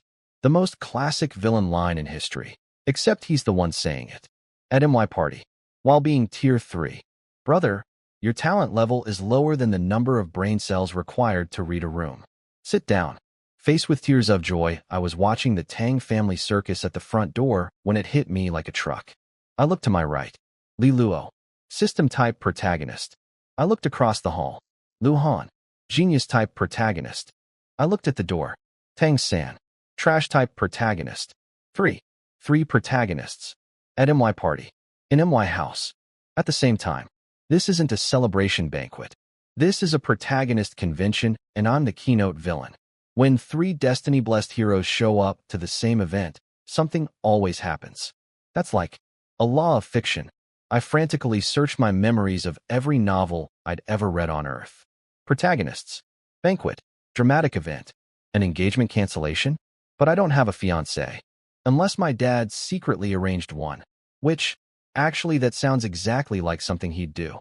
But no, nobody's mentioned anything. I started scanning the room like a hawk. Every corner. Every face. Looking for the trigger. Li Luo was trying to farm more compliment points off me. Completely oblivious to the crisis. Yuan Chuan, your eyes are so focused? So sparkly. Your clothes smell nice. Yuan Chuan, you, Li Luo. Shut up. Don't ruin this for me. She went quiet. Miracle. At the front door, our servant was standing his ground like a champ. Straight back. Zero fear. The patriarch said no Tang family. I'm just a servant. Yell at me all you want. You're not getting in. Tang San pointed at the servant's nose and launched into a speech. A mere servant dares act so arrogant? My father has been unjustly treated. What crime has he committed? And you, a lowly servant, dare look down on us repeatedly. Do not think that serving the Yi family makes you a Yi. You court death. Today, I, Tang San, shall eliminate you to restore order, he then turned to his dad to do the fighting for him. Because he's tier 3 and literally can't beat a servant. The man said, court death, twice in one speech. He's speedrunning the protagonist dialogue tree. But then my cousin Yi Bai showed up. Silver armor. Tall. 2nd level cultivation. Radiating pure antagonist energy. Haha. Well, I am surnamed Yi. Am I qualified to be arrogant? He started roasting Tang San. Why weren't you invited? You know why? Your only contribution to this city is producing a tier 3 joke. I could drag a grandma up the staircase and she'd do better than 3. And I'm sitting there watching this unfold with my eye twitching. Yi Bai? Buddy. Pal. Cousin. You are acting like a textbook villain right now. The arrogant young master who mocks the underdog at a banquet? That's literally chapter 1 of every revenge fantasy ever written. You might as well paint a target on your face. This guy is about to get face slapped by a tier 3 protagonist, and he doesn't even know it. I needed to get closer. I needed to see what Tang San's golden finger was. If I could figure out his cheat ability, maybe I could prevent the inevitable embarrassment. I looked over at Li Luo, who was curled up in the corner like a hamster, stuffing golden grapes into her mouth. An idea formed. What if I pit two protagonists against each other? Would the plot armor cancel out? Like dividing by zero? Hey Li Luo, let's go watch the show, you know? You told me to shut up and not ruin your good thing. Fine, I'll take Luhan instead. I went to grab Luhan. Come on, let's go see the drama. Brother Yi, you really have energy for this kind of trivial stuff? Sure, I'll come. Then suddenly, I'm coming too. Li Luo appeared out of nowhere. Grapes still in hand. Complete 180 from 30 seconds ago. Suspicious. Very suspicious. She definitely just got a system mission. Her attitude flipped like a pancake on a griddle. I reached down and rubbed her head. It's becoming a habit. Her hair is just the right texture for stress relief. Didn't you say you weren't coming? Mind your own business. I changed my mind. She was shaking her head, trying to escape my hand. Like a cat that hates being petted but is too small to do anything about it. Whatever mission her system gave her, it involves this Tang Sen situation. Good. I can use that. And after it's done, I'm shaking her down for whatever reward she gets. All right. Luhan, you coming? Luhan looked at me, rubbing Li Luo's head. Looked at Li Luo squirming with her eyes squeezed shut. Looked back at me. And then this man put on the most serious expression and said, Brother Yi, I wouldn't want to be a third wheel. You two go ahead. Third wheel? What are you talking about? He thinks we're a couple. Luhan thinks I'm on a date with the gremlin. First the Li family elder, then all the old patriarchs. Now Eli Yuhan. The entire city thinks I'm dating a 139-centimeter system holding Pil Pinata who called me a pervert and bit my hand. I need to release a public statement. A press conference. A sky-wide announcement. I, Yuan Chuan, am not dating the gremlin. I am farming her for resources. Thank you. But nobody would believe me. Because apparently, harassment and extortion look exactly like flirting to these people. This world is broken. Scully argument at the door was reaching peak comedy. Tang San, there are families worse than us that got invited. You're targeting us specifically. Yi Bai, Tier 3, shut up. Tang San, even if the Tang family did something wrong, setting facts aside, is the Yi family completely blameless? Yi Bai, Tier 3, shut up. Tang San, if the Yi family can bully us with their power, then Ino family is safe. Yi Bai, Tier 3, shut up. Tang San, can you say something else? Yi Bai, Tang Tumor, shut up. Tang San. I was watching this from my seat and honestly, Yi Bai was winning. But then Tang San pulled out the classic protagonist move. If you think I'm so weak, why don't we fight? One-on-one, and Yi Bai, my idiot cousin, actually started accepting. Fine. To be fair, I'll suppress my cultivation down to your level. Yi Bai, are you a child? Stop wasting time. Just throw them out. I cut in before this moron walked directly into the most obvious face-slapping trap in history. Think Yi Bai, a Tier 3 trash protagonist challenging a stronger opponent to a suppressed fight? He's got hidden weapons. He's got a secret technique. He's got something. The second you lower your cultivation, he pulls out some ancient god-tier skill, and you're lying on the floor wondering where it all went wrong. I've read this script 1,000 times. Yi Bai looked at me, shrugged. If the young master says no, then no. Good boy. Smart cousin. Very trainable. Tang San's face went sour. His whole plan just evaporated. He turned to me with this smug look. Oh, the great Yuan Chuan? I thought someone who reached Tier 99 would be impressive, but your personality is actually quite COW. I kicked him in the stomach. Full first-level cultivation. One shot. Didn't even let him finish the sentence. He flew out the door like a deflated balloon, bouncing and rolling across the ground for a good 15 meters. I could hear bones snapping on every rotation. Crunch. Crack. Crunch. He ended up face down in the dirt, vomiting blood, with a shattered spine and most of his internal organs rearranged. Too much talking. Then I pointed at the Tang patriarch. And you, old man. Get out. Why did you hit my son? Felt like it. You. The old man clenched his fists. I could see the internal battle. Rage versus survival instinct. Survival was winning. Barely. He was about to swallow his pride and leave. When the gremlin happened, Li Luo, who I thought was safely inside eating grapes, suddenly bolted past everyone, sprinted outside, ran up to Tang San's broken body, and kicked him in the spine like a soccer ball. Crack! Tang San, who was still twitching on the ground, went completely still. Dead. The gremlin just killed the trash-type protagonist. Everyone stared. I stared. The Tang patriarch stared. Why? Why did she do that? Nobody asked her to. She just ran up and executed a downed enemy, like she was pressing the finisher button in a video game. This was clearly a system mission. She got rewards for helping me beat up Tang San. But she didn't need to murder him. A kick would have been fine. She didn't need the kill shot. Yeah, my son. You little brat. Are you insane? The Tang patriarch went from barely holding it together to absolutely lost it in a nanosecond. His cultivation exploded outward. First level mid-stage. He was half a tier above me, and he was charging straight at Li Luo with murder in his eyes. Now here's where it got interesting. Li Luo looked at the rampaging old man, looked left, looked right, spotted a narrow alley, and squeezed into it like a rat diving into a pipe. The old man reached in after her. His arms stretched into the gap, just short, couldn't reach. Her tiny body was deep in that alley, too small for him to follow, too narrow for his arm to reach.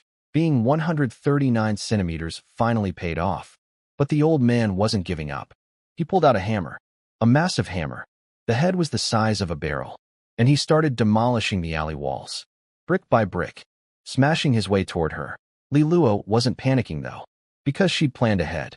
She took a deep breath and screamed, "Uncle Li Fei!" Right on cue. The Li family patriarch appeared at the door, mid-slurp of a bowl of noodles. "HM? What?" I was eating. He followed the sound, saw the raging Tang patriarch smashing walls, saw Tang San's corpse, put two and two together. "Here, hold my noodles." He shoved his bowl into Yi Bai's hands. Then he turned around and spotted me. And I saw it. That look in his eyes. The scheming look. The matchmaker look. "Oh, Wanchuan. Come here. Uncle needs to talk to you about something." Oh no. Whatever he's about to say, it's going to involve Li Luo, marriage, and me wanting to jump off a cliff. I can feel it. Anxious face with sweat. "Wanchuan. Come here. Let Uncle Li talk to you." The Li patriarch waved me over with his biggest, warmest smile. I walked over because, hey, he's a major family head. Gotta maintain good relations. Plus his family is currently hosting my personal ATM machine, so I need to stay on good terms. "Don't call me patriarch. Call me Uncle Li." He slapped my shoulder like we were best friends. This man went from, "Li Luo has nothing to do with us," to, "Call me uncle," in about 45 minutes. Amazing what a potential political marriage can do to a man's friendliness. Wanchuan, that Tang elder is only first-level mid-stage.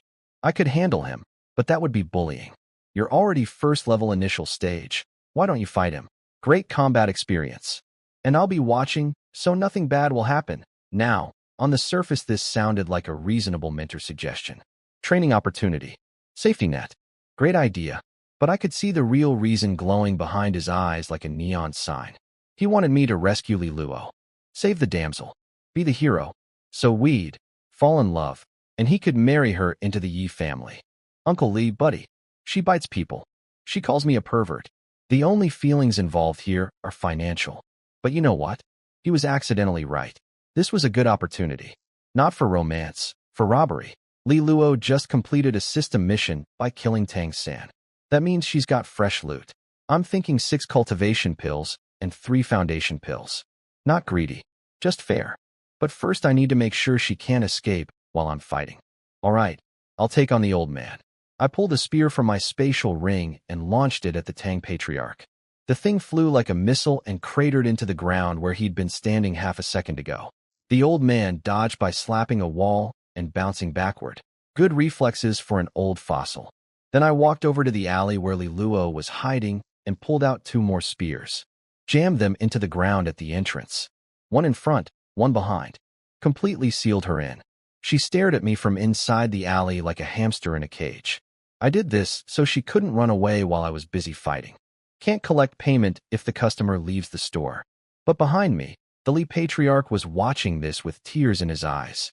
Even in the heat of battle, the first thing Wanchuan does is use his spears to protect the alley entrance, so Li Luo won't be hit by stray attacks. So gentle. So caring. Yi Bai, standing next to him holding a bowl of noodles. And oh, I'm trapping her. I'm locking her in. This is a cage, not a shield. How does everyone in this city misread every single thing I do? Whatever. Fight time. The Tang patriarch squared up with his ridiculous hammer.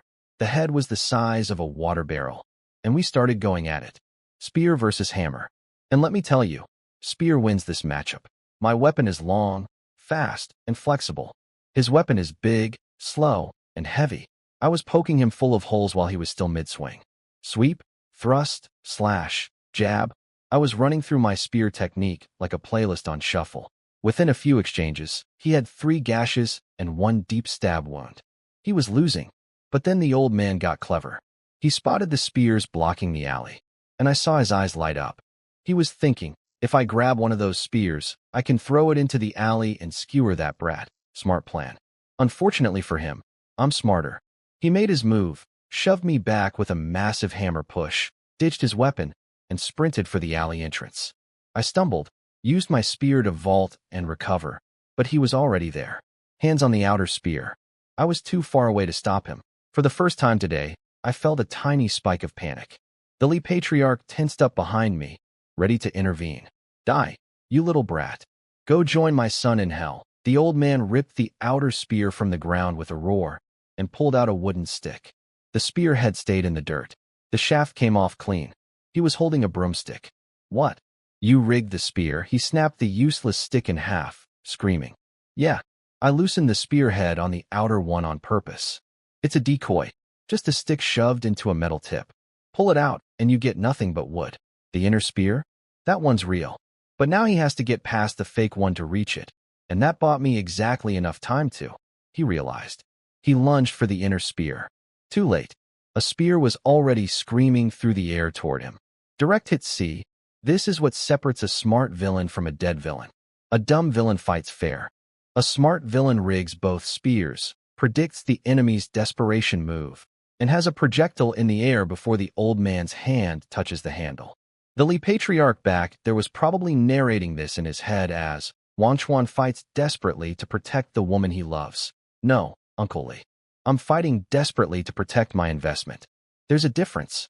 Moneybag the spear hit the back of the old man's skull and came out through his forehead, pinned him to the wall like a bug in a collection. He twitched a few times and went still. Fight over. Tang family, extinct. The Li Patriarch nodded approvingly from inside. Not bad. Then he turned around and made eye contact with Yi Bai, who was eating his noodles. Why are you eating my noodles? Now, here's where genius kicked in. I looked at the Tang Patriarch's corpse. I looked at the alley where Li Luo was trapped behind my spears. And a beautiful plan formed in my mind. I knew with absolute certainty, that Li Luo had just gotten system rewards for kicking Tang's San. Fresh pills, waiting to be harvested. But how do you get a stubborn gremlin to voluntarily hand over her entire inventory? You make her feel guilty. Step 1. I turned away from everyone's view. Step 2.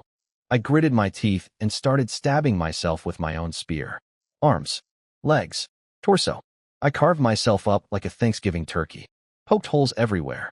Made myself look like I'd barely survived a war. Then I limped over to the alley entrance, looking like death warmed over. Li Luo, are you okay? I said it in my best, dying hero voice. Weak, shaky, like every word cost me my last breath. She looked at me through the bars. I'm fine. You look terrible, though. Did you see Uncle Li? I called him. No, didn't see him. Ugh. I punched myself in the chest when she wasn't looking and coughed up a big mouthful of blood. Very dramatic. Oscar-worthy. Now, Li Luo had a very important thought at this moment. She asked her system, if Yi Wanchuan dies, can I just go to the next world? The system told her no. She has to reach 9th level cultivation and defeat me personally. And if I die early, a new villain spawns. Her face went from, interesting, to, oh in about half a second. Yi Wanchuan, don't you dare die. Pull out the spears blocking the alley. Can't. Too weak. Body full of internal injuries. Someone. Anyone. Yi Wanchuan is dying out here. Help, she screamed for a solid 15 seconds. Nobody came. Why? Because Yi Bai, beautiful, loyal, wonderful cousin Yi Bai, was blocking every servant from approaching. The young master is acting. Don't go ruin it. And don't tell anyone about this. And the Li patriarch was holding back the old men too. It's fine. Wang Chuan is just flirting with Li Luo. My dad was sitting in the corner with the darkest expression, watching his son stab himself and fake die for pills. I could practically feel his disappointment through 3 walls. Sorry, Dad. Business is business. After a minute of screaming with no response, I wheezed out my next line. The banquet hall has a sound-blocking formation. Nobody outside can hear you. Cough, cough. Total lie. There's no formation. Everyone can hear everything. They're all just watching and not helping because they either think I'm acting or think I'm flirting. Li Luo's face went pale. Unless you have cultivation pills. And foundation pills. I can eat them to boost my cultivation and heal. She stared at me. I stared at her with my best, I'm fading fast, eyes. She actually believed me. And honestly, why wouldn't she? The Tang old man was half a tier above me. Of course I'd be injured fighting him. That part made total sense. What she couldn't possibly imagine was that a person would deliberately mutilate themselves for a handful of pills. But here's the thing, Li Luo. You don't know me.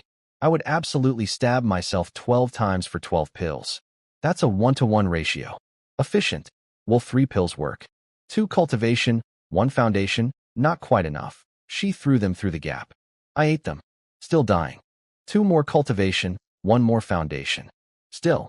Not quite. Still. She threw her last 2 cultivation pills and last foundation pill. That's everything I have. If you can't survive on that, we're both done for. I'm still a tiny bit short. I don't have anything left. She was panicking. Her villain was about to die, and she'd be stuck with a replacement villain she knows nothing about. At least with me, she knows the playbook. Then she had an idea. And I truly wish, she hadn't. Yi Wanchuan, I'm about to say some really mean stuff. Just bear with it. What? You're pathetic. You can't even beat one old man without nearly dying? Did you learn nothing growing up? Why did you have to play hero and save me yourself instead of calling someone stronger? Are you stupid? Or is it because you're a pervert who was scared I'd get hurt? Idiot. Useless. Trash fish. Pervert. She was screaming at the top of her tiny lungs. Full volume. Maximum venom. Every insult she'd been holding back for the last hour came flooding out like a broken dam. And the worst part? It worked. Every single word genuinely irritated me, despite knowing this was all fake. Despite knowing I set this whole thing up. Despite being covered in self-inflicted wounds for a CON. Being called useless and trash fish by a 139-centimeter girl I just saved still made my blood boil. She was screaming insults at me to save my life. She was calling me pathetic because she thought verbal abuse would somehow generate healing energy. And in the most twisted, backwards, absolutely insane way possible. She was right. Because whatever system she has, it apparently converts my emotional reactions into currency. And she's spending that currency on pills, which she's giving to me. So essentially, she insults me, she gets points, she buys pills, she gives me pills, I get stronger. My enemy is powering me up by bullying me. This is the most dysfunctional symbiotic relationship in the history of fiction. And I'm lying here, covered in my own blood, listening to a tiny girl call me useless perverted trash fish through a gap in 2 spears, thinking, you know what? I'll allow it. Relieved face, she bought more pills with whatever weird currency she has and threw them through the gap. Here, last 4. That's everything. I caught them, popped all 4 in my mouth, and boom. First level mid-stage. Breakthrough. Right there on the ground, covered in my own self-inflicted stab wounds. And here's the beautiful thing about cultivation breakthroughs. All those life-threatening injuries that were so dangerous at initial stage, at mid-stage, they're basically paper cuts. Instant downgrade from dying to mildly inconvenient. I stood up, pulled out the spears blocking the alley, and reached my hand out to Li Luo with my warmest smile. Thanks, she nodded quietly. But her eyes were screaming bloody murder. Let me do the math for her. 9 cultivation pills and 4 foundation pills. 13 pills total, just from this one encounter. She went into that alley with a full inventory and came out with nothing. Her system mission rewards didn't even cover what I took. She had to dip into savings. And I leveled up to mid-stage while she hasn't even reached first level yet. I'm literally growing stronger by robbing her. She couldn't even be mad about it because, as far as she knows, I nearly died saving her life. Which brings me to phase 2 of the plan. I put my hand on her shoulder and looked into her eyes with the most sincere expression I could manage. Liluo, you asked me earlier why I saved you. The truth is, I've met many people in my life, but most of them fear me because of my family. Everyone around me walks on eggshells. Nobody dares speak honestly. You're the only one who talks to me directly. Who doesn't care about my status? I like that about you. That's why I saved you. I don't want to lose that. Peak performance. Award-winning. I should get a trophy for this speech. She looked at me, blinked a few times, and slapped my arm. Then why do you hit me when I talk to you directly? Because you deserve it. She stomped off. But I could see the gears turning in her little head. She was thinking, he has feelings for me. I can exploit this. More emotion points. Meanwhile, I was thinking the exact same thing in reverse. She thinks I like her. I can exploit this. More pills. 2 people. Same plan. Both think they're the predator. This is the most beautiful disaster of a relationship in history. After she left, I popped a healing pill from my spatial ring. All my wounds. Gone in 2 seconds. Fully healed. Not a scratch. Yeah, I had healing pills the whole time. I just wanted her pills more. Yibai walked over and looked at the 2 corpses. Pretty harsh, young master. The old man just wanted revenge for his son. Did he really need to die? If I let him go, he comes back. You can't negotiate away a dead son. If you can't solve the problem, solve the person. Fair point. What about the bodies? Throw the old man's corpse at the Tang family's front door. Burn Tang San's body. Burn it? Why? Because protagonists can resurrect. I'm not taking chances. No body, no revival. No revival, no revenge arc. This is Villain 101. But the real discovery today was even bigger. When I kicked Tang San, I put serious force into it. First level cultivation, full power. And the kid survived long enough to lie there twitching. My attack took him to 1% health, and he just hung there. Like he had some invisible safety net. Protagonist plot armor. It's real. It's literal. They have a health lock that prevents lethal damage. But then Liluo walked up and gave him a casual little kick. A kick from a girl with the upper body strength of a hamster. And he died instantly. Spine shattered. Dead before he could even flash back to his tragic childhood. Protagonist versus protagonist bypasses the health lock. This changes everything. If I want to kill enemy protagonists in the future, I don't need to overpower their plot armor. I just need to bring my own protagonist to deliver the finishing blow. Liluo just went from Pill Pinata to Pill Pinata and Assassin's Blade. 2 reasons to keep her alive now. Double the value. Meanwhile, my servants delivered the Tang patriarch's body to the Tang family doorstep with a lovely public announcement. Tang family father and son crashed a party without invitation. The son insulted a servant and was accidentally kicked to death. The father attacked a guest and was executed. Please collect your corpse. Maximum humiliation. In front of all the neighbors. My servants shouted it like town criers and then vanished into the crowd. The Tang family elders came running out, saw their patriarch's body lying in the street with people laughing at it, and went through the entire emotional spectrum in about 10 seconds. We must attack the Y family. Who's going first? You know what? Tang San's body was probably stolen by demons. Yes. Definitely demons.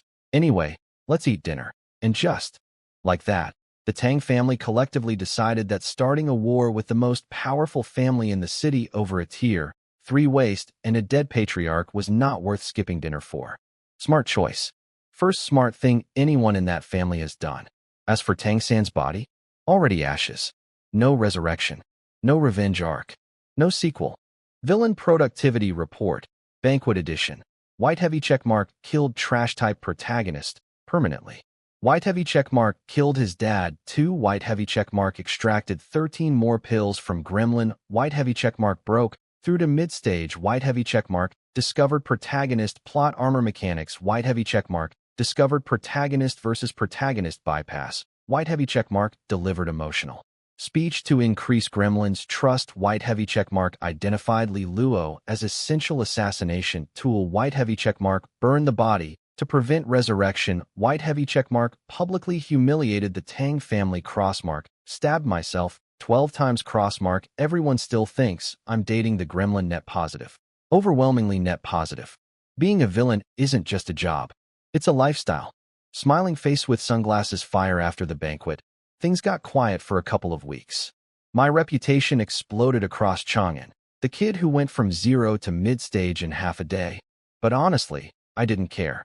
I locked myself in the house to actually get used to my new power. Because leveling up through stolen pills is fast, but it means my body is basically driving a sports car without knowing where the brakes are. I also stationed a full rotation of female guards to watch Li Luo around the clock. 24 hours. Zero gaps. If that gremlin found a legendary treasure chest or stumbled into a secret cave, I needed to know immediately. But she was weirdly calm. Just studying at the Li Family Academy, learning about the world, reading textbooks like a normal student. Turns out, her system only gives missions when she's near me. No Yuan Chuan, no quests. She was basically an MMO player sitting in town waiting for the raid boss to log on. And I was the raid boss. So we both just waited. Two people, each plotting to exploit the other, quietly preparing in their respective corners like boxers before a match. 2 weeks later, sect recruitment day. I told my old man I wanted to check it out. Sects? That's for peasants. You have resources, backing, and technique scrolls already. Why would you join one? I want to go out and train. Experience the world. Grow stronger through hardship, my dad snorted. You want to pretend to be weak, join a sect, wait for someone to bully you, then reveal you're from the Yi family and watch their face melt. Right? How did he know that's a thing? He literally just described the pretend to be a pig to eat the tiger trope with surgical precision. Is my dad secretly a web novel reader? Only idiots do that, he added. Okay, old man. I wasn't going to do that anyway. My actual reason was much smarter. See, in every novel I've read, sect recruitment events always attract hidden masters.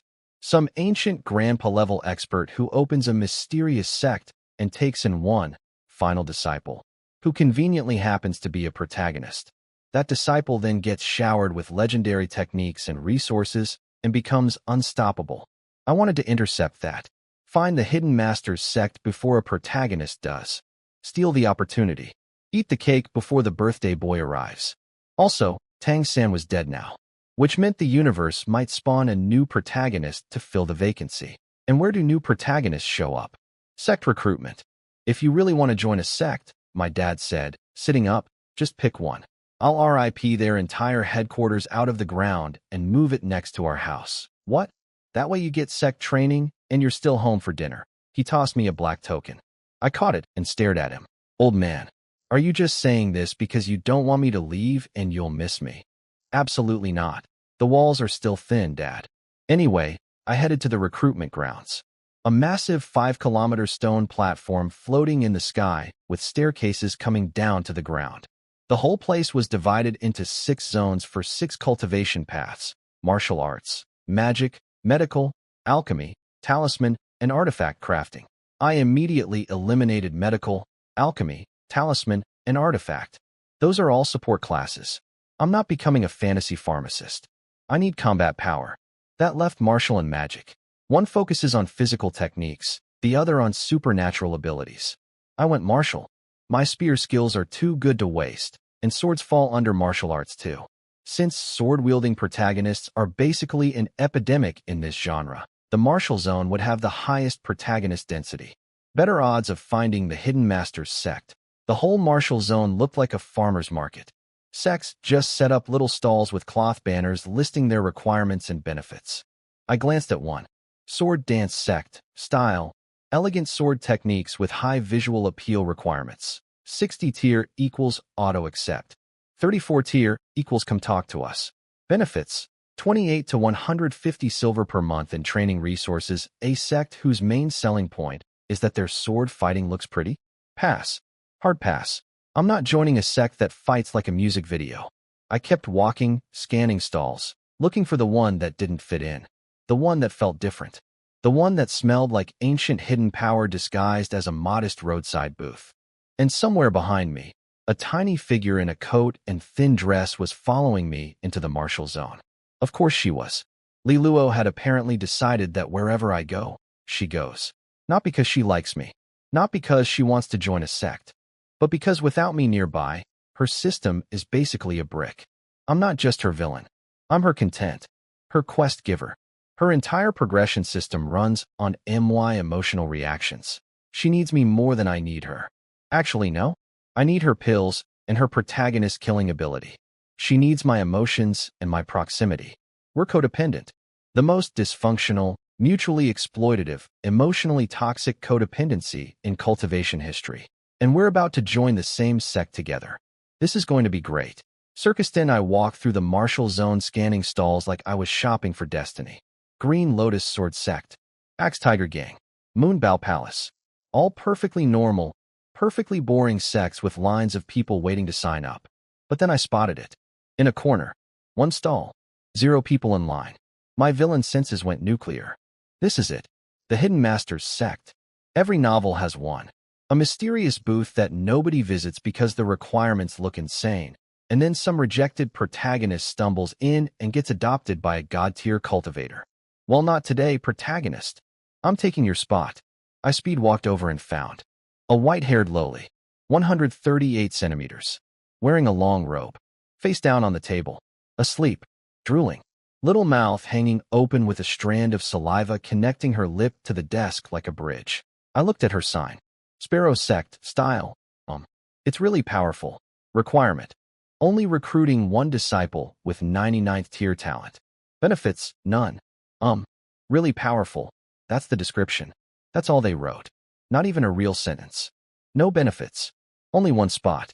Requires the maximum possible talent. And the recruiter is unconscious in her own drool. This is either the most elite hidden sect in existence or the worst scam in cultivation history. I'm betting on elite. I knocked on the table. Wake up. Nothing. Knocked harder. Wake up. Nothing. Slammed the table. Get up. Huh? What? The white-haired girl, Fong Kei, apparently, slowly sat up and wiped her saliva with a handkerchief. With 0 urgency. Like being woken up by a potential disciple was a mild inconvenience. You're applying? Yes. 99th tier, 99th tier. Cool. I'm Fong Quebec name. Yi Wan Chuan. Yi family? Yep, she yawned. Then squinted at me. So, you're 99th tier and from the strongest family in the city. Why would you need my sect? Your family can train you way better. Fair question. I needed a good answer. I thought for a moment. My dad is busy fishing, so nobody's available to train me. Can't you tell him to stop fishing? If I interrupt his fishing, he kills people. What about your family elders? Surely they can. And you're rich enough to hire. Stop, stop, stop. She wasn't going to let this go. Every excuse I gave, she had a counter. This tiny sleeping girl was apparently a debate champion when awake. Fine. Nuclear option. I like petite women. Fong Kei nodded with 0 expression change. So you like me. Makes sense. Reasonable. Behind a pillar somewhere, I heard a very tiny, that sounded suspiciously like Li Luo. Fong Kei accepted this answer with absolutely no follow-up questions. She clapped her hands at the sky and a bird descended. Not just any bird. A sparrow. A 10-meter-long sparrow. A sparrow the size of a school bus. Just a regular sparrow scaled up to absurd proportions. Chirp, chirp. Fong Kei climbed onto its head and nestled into its feathers like a pillow. Hop on, Yuan Chuan. You're my final disciple now. I'll take you to my spirit mountain. Actually, Master Fong Kei, we don't need to go to the mountain. Huh? Why? That's when the shadow fell. Not over me. Not over the stall. Over the entire recruitment grounds. Every single person, every stall, every sect, all covered in darkness. Fong Kei looked up. My dad was flying overhead, carrying her mountain. The entire spirit mountain, 100,000 meters tall, held in one hand like a grocery bag, just casually soaring across the sky with a geological formation tucked under his arm. Why is an old man carrying my mountain? That's my dad. Your dad. Is he Yi Zhentian? Yep. She stared at me. I shrugged. See, my old man said he'd move whatever sect I chose to be right next to our house. And he meant it literally. He wasn't going to let me leave Chang'an. He was going to bring the sect to me. He flew over to our neighborhood, looked down, and decided he needed some space. So he waved his hand, and every house within a 1,000,000-meter radius just picked itself up off the ground and scooted to the outskirts of the city. Foundation, dirt, plumbing, everything. Just slid sideways like furniture being rearranged. Hey, I live there, someone screamed below. Your house is fine, it just moved, someone else said. Then Dad dropped the mountain, 100,000-meter mountain, falling from the sky, toward a city of millions. The impact should have leveled 10 Chang'an's. But the moment the shockwave hit, a golden dragon appeared in the sky above the city. A dragon bigger than the mountain itself. It roared once, and the shockwave just vanished. The mountain landed like a feather on a pillow. That's the city's dragon vein. It protects Chang'an from catastrophic damage. And my dad knew it would activate. He literally used the city's divine defense system as a cushion for his furniture rearrangement. The entire recruitment grounds went silent. Did he just move a mountain? My house is in the suburbs now. What was that golden dragon? Meanwhile, on top of a giant sparrow, a 138-centimeter sect master was staring at me with completely dead eyes. I smiled. So, master, your mountain is now next door to my house. Convenient, right? Welcome to the Yi family, where joining a sect means the sect joins you. I think I heard my dad yell from somewhere above. There. Now you can do your sect stuff and still be home for dinner. Dad, you just displaced thousands of families and used a divine dragon as a moving blanket because you didn't want your son to leave the city. Just say you'll miss me. It's not that hard. Loudly crying face, I stood there watching my dad fly away after casually relocating a 100,000-meter mountain like it was a potted plant. Dad, you displaced an entire neighborhood. Thousands of families just got express delivered to the suburbs. The city's divine dragon had to wake up from its nap to prevent a continental extinction event. All because you can't handle your son living more than walking distance away. And why does this tiny 138-centimeter sleeping girl own a mountain this big? What does she need 100,000 meters of mountain for? She could live in a shoebox and have room to spare. But on the surface, I kept my cool. Let's go to the mountain. Okay.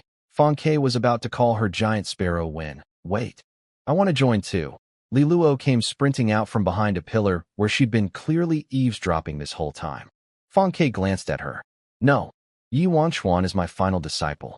Not taking anyone else, but I have 97th tier talent. Cool. No, huh? The gremlin pulled out a bag of money. Money. She tried to bribe her way in. Like it's a nightclub. Nope. I'm too lazy to teach two people. Liluo looked like someone told her Christmas was canceled. Her entire pill farming business model depends on being near me, and I was about to fly away to a mountain. Without her, her system is a paperweight.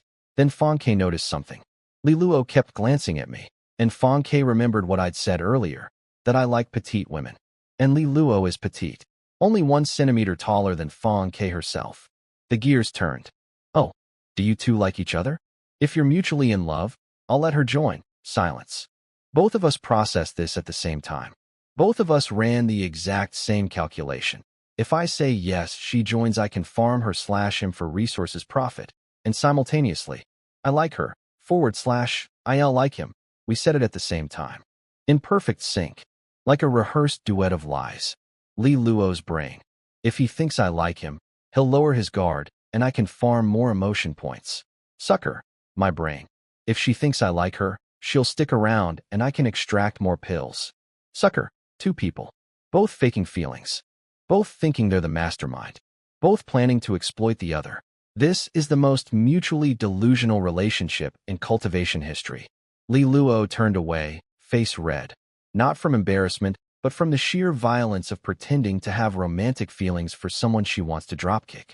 I kept my composure, internally thinking, this girl is insane. Her system must have told her to say that. Whatever. More pills for me. Fonke nodded.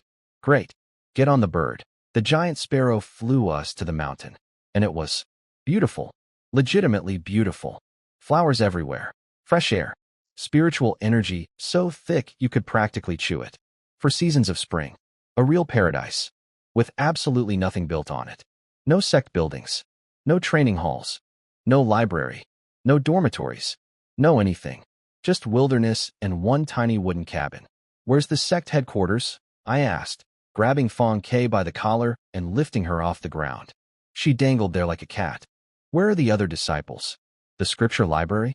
The training grounds? Li Luo nodded next to me. Yeah. Where's all the sect stuff? Fonke thought about it. Don't have any of that. You don't have a single disciple, and you're taking a final disciple. Just going through the motions so my techniques don't die out. I rubbed my face.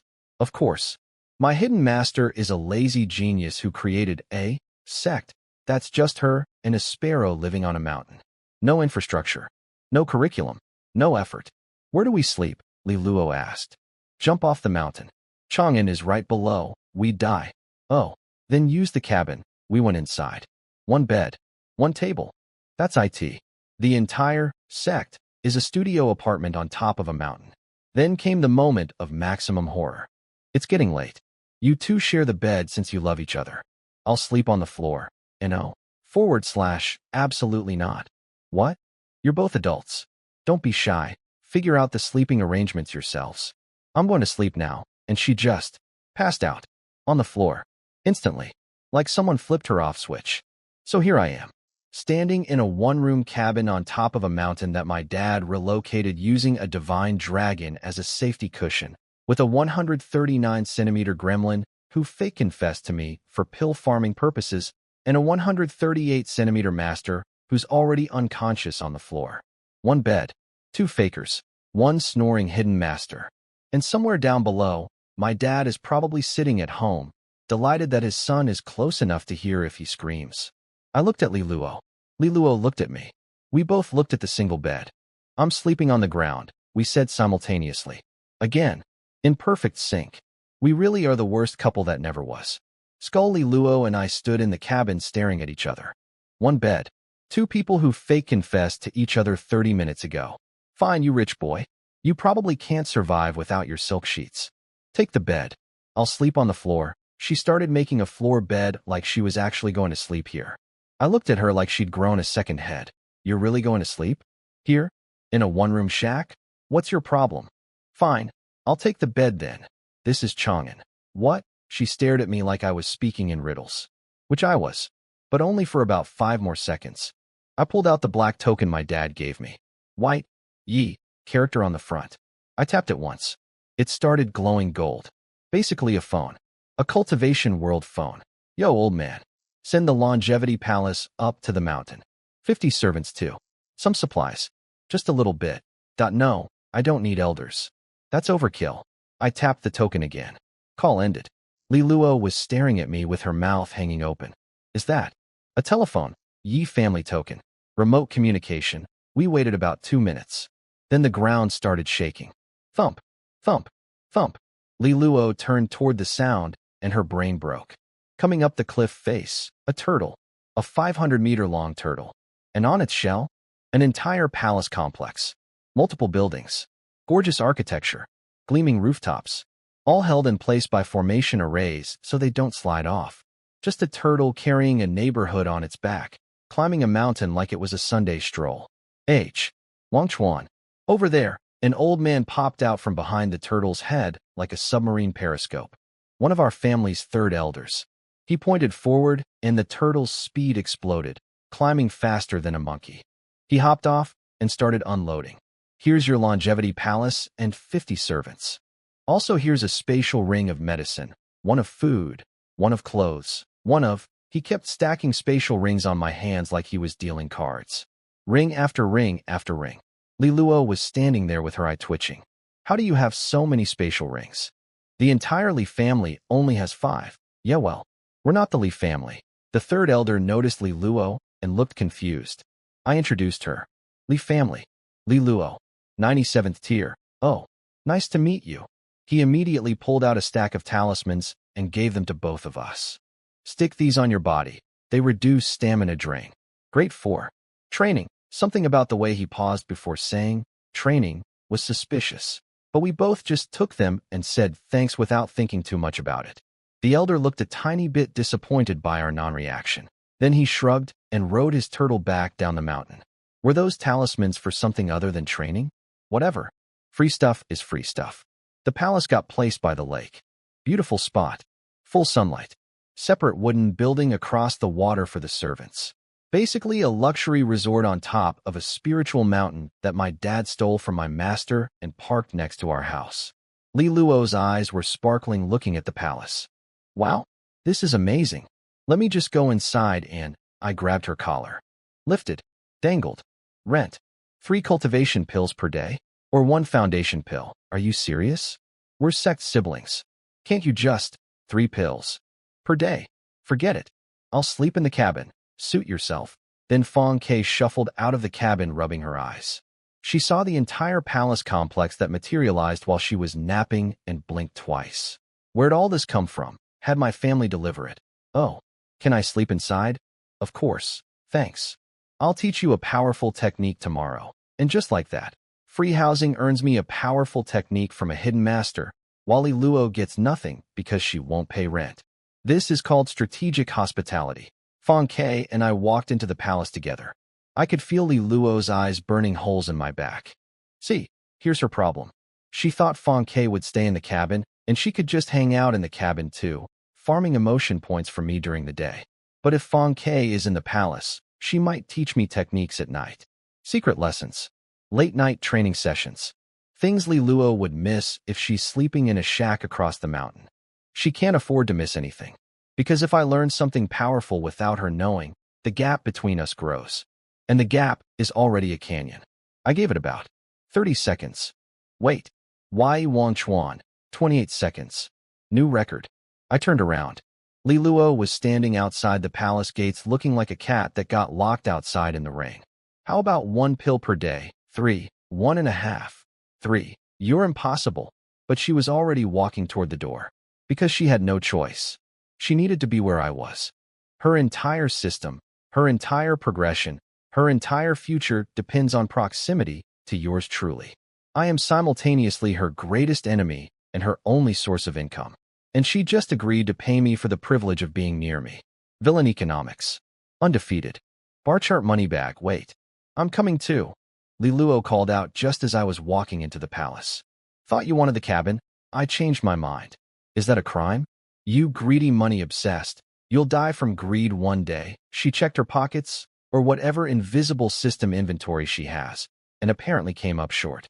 So what did she do? She started insulting me. Again. Without MY pills, you couldn't even cultivate. Trash fish so useless, what would you even do without me? That sing-song voice. That cutesy mocking tone. The one that makes my blood pressure spike every single time. I kept my face stone cold. Took the 3 pills she handed me. Said, fine, and walked inside. But internally, I was starting to wonder something. Why does she always insult me right before giving me pills? Every single time. It's like a ritual. Step 1. Call me trash fish. Step 2. Hand over pills. Step 3. Look weirdly satisfied. Is her system making her do it? Or is she just naturally this annoying? Whatever. Free pills are free pills. I found a bedroom near the main entrance, had the servants clean it up, barricaded the door with a wooden beam, because paranoia saves lives, and went to sleep. Beautiful. Peaceful. A perfect end to a perfect day of sect joining and pill farming. 3 a.m. Creak. Something was climbing through my window. In the moonlight, I could see a tiny shadow slithering into my room like a burglar. A very, very short burglar. The shadow crept over to my bed. I could hear tiny footsteps. Then the mattress shifted as something crawled onto it. A small hand touched my shoulder. And then, in the creepiest ghost voice imaginable, Yi Wan Chuan. Give me back my Li Yife. Every single nerve in my body. Fired. I went from dead asleep to maximum combat mode in 0.002 seconds. Grabbed whoever was touching me by the collar, slammed them onto the bed, and smashed a bedpost with my fist so hard it exploded. Splinters everywhere. I whipped out a stack of exorcism talismans from my spatial ring, ready to banish whatever demon had. Li Luo. She was pinned under me on the bed, eyes wide, arms up, in surrender. Ahaha. Hi. I couldn't sleep, so I thought we could go for a walk. This little menace. She snuck into my room at 3 a.m. through a window I forgot to lock, because it was small enough that only a child could fit through it, and I didn't think I needed to childproof my bedroom, and decided to do a ghost prank. A ghost prank. On a villain. In a cultivation world where ghosts are real. She's lucky I grabbed her collar instead of her neck. My body was running on pure fight or flight, and she almost got exorcised into the afterlife. But I did notice something. The instant she touched my shoulder and said that creepy line, my heart nearly exploded out of my chest. Full adrenaline dump. Genuine terror for about half a second before combat training kicked in. 400 emotion points. She got 400 emotion points from scaring me. I know this because of the look on her face, pure ecstasy underneath the fear. This girl just discovered that jump scares are the most efficient farming method. I am in danger. Before I could interrogate her further, "Hey, what's all the noise?" Fong Kei's tiny face appeared in the window. She peeked inside and saw me on the bed, pinning Li Luo down. "Silence. Can I keep watching?" "Sure. You absolutely cannot watch this." "Wait. It's a misunderstanding." After about 10 minutes of frantic explaining, Fong Kei finally accepted that nothing scandalous was happening and waddled back to her room. Li Luo wanted to go for a walk. At 3 a.m., after breaking into my room to scare me. "One foundation pill. Am I made of gold? One night walk costs that much?" She glared at me, then immediately tossed me a foundation pill. She paid without hesitation because she knows she can insult me during the walk and earn it all back. I'm basically a walking emotion point ATM, and she just needs to trash-talk the machine to make withdrawals. We ended up at a pavilion over a lake. Moonlit water. Fish swimming below. A stone chessboard with pieces neatly arranged. "Yuan Chuan, can you play chess?" "Yes, let's play." She sat down with that scheming gremlin smirk. She was thinking, if I beat him, he'll get frustrated and I'll earn emotion points. "Sure, but let's make it interesting. Loser gives the winner one cultivation pill per game. You're obsessed with my pills. Scared?" "Me? Scared? Let's go." She slammed down her first piece with maximum confidence. She's a modern person from another world. She probably knows 2,000 years of chess theory that this ancient world hasn't developed yet. What she doesn't know is that I'm also a modern person, from Earth, with the exact same 2,000 years of chess knowledge. This is going to be fun. Direct hit chess pawn. We played chess by the moonlit lake. Game 1, I won. Barely. On purpose. Game 2, I won. Barely. On purpose. Game 3, I lost. On purpose. Game 4, I won. Barely. On purpose. Game 5, I accidentally won by a landslide because I messed up my intentional close game strategy. See, the plan was simple. Win by tiny margins so she thinks she's almost good enough. Keep her coming back for just one more game, and drain her pills one at a time like a slot machine that almost hits jackpot. But on Game 5, my hand slipped and I played my actual skill level. Obliterated her. She realized immediately. You were letting those games be close on purpose? 3 pills lighter and 1 ego heavier. She was shaking as she stood up. Not playing anymore. Come on, one more. I'll bet 3 pills if I lose. No? Absolutely not. She was physically trembling, trying to resist the temptation. I could see the gambling addiction forming and collapsing in real time. I patted her shoulder gently. For what it's worth, that game I lost. Also on purpose. Shut you up. After chess, we wandered around the palace grounds. Moonlight. Lake. Flowers. Romantic? Absolutely not. She was calculating how to squeeze emotion points out of me. I was calculating how to squeeze pills out of her. 2 predators circling each other under pretty moonlight. Then I suggested we explore the mountain. She worried about wild animals, but I assured her that Master Fong Kei definitely keeps the area safe. Did I believe that? Not even slightly. But I had something in my pocket. A beast control talisman. Got it from the third elder specifically for this occasion. See, this talisman lets you remotely control any animal that's been tagged with a matching seal. The third elder used one to control that giant turtle. And I noticed that some of the local wildlife on this mountain already had seals on them from Fong Kei's previous management. 1 drop of my blood on the talisman, and any tagged beast within range becomes my puppet. Why would I need to control a wild animal? To scare Li Luo into paying me pills, obviously. We walked for about 30 minutes. She saw flowers. She saw friendly deer. She saw glowing mushrooms. Very peaceful. Very safe. Then her legs got tired. Because she's a 139-centimeter pre-cultivation girl who's been awake since dawn. Yuan Chuan, carry me. Go back to bed then. We're too far. I'll give you 1 cultivation pill, 1 foundation pill. Your back costs more than a day's rent. She refused. Sat on a rock instead, swinging her little legs. Determined not to give me another pill. I watched her sit down and thought, perfect. She's tired. She can't run. It's time. I slipped my hand into my pocket. Bit my finger. Smeared blood on the beast talisman. Somewhere in the nearby bushes, a sleeping bear's eyes snapped open. Li Luo was sitting on her rock, innocently resting her legs. probably thinking about how she'd won by not paying me. ROARR.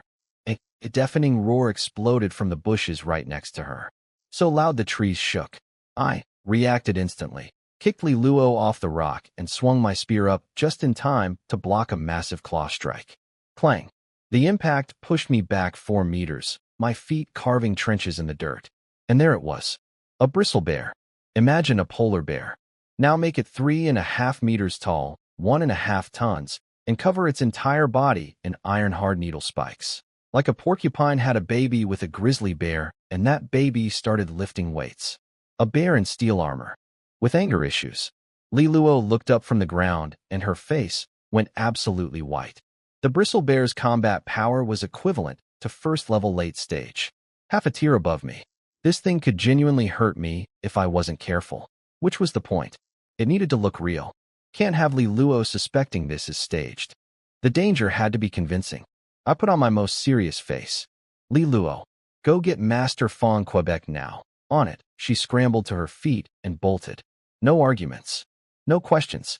A 3-meter spiked murder bear tends to simplify decision-making. The bear threw a boulder at me. I speared it apart. Dust cloud. Then through the dust, a flash of silver spikes. It was charging. I dodged backward just as its double-fisted slam cratered the ground where I'd been standing. This thing was smart too. Used the dust as cover for a sneak attack. If I hadn't dodged on instinct, that would have been a direct hit.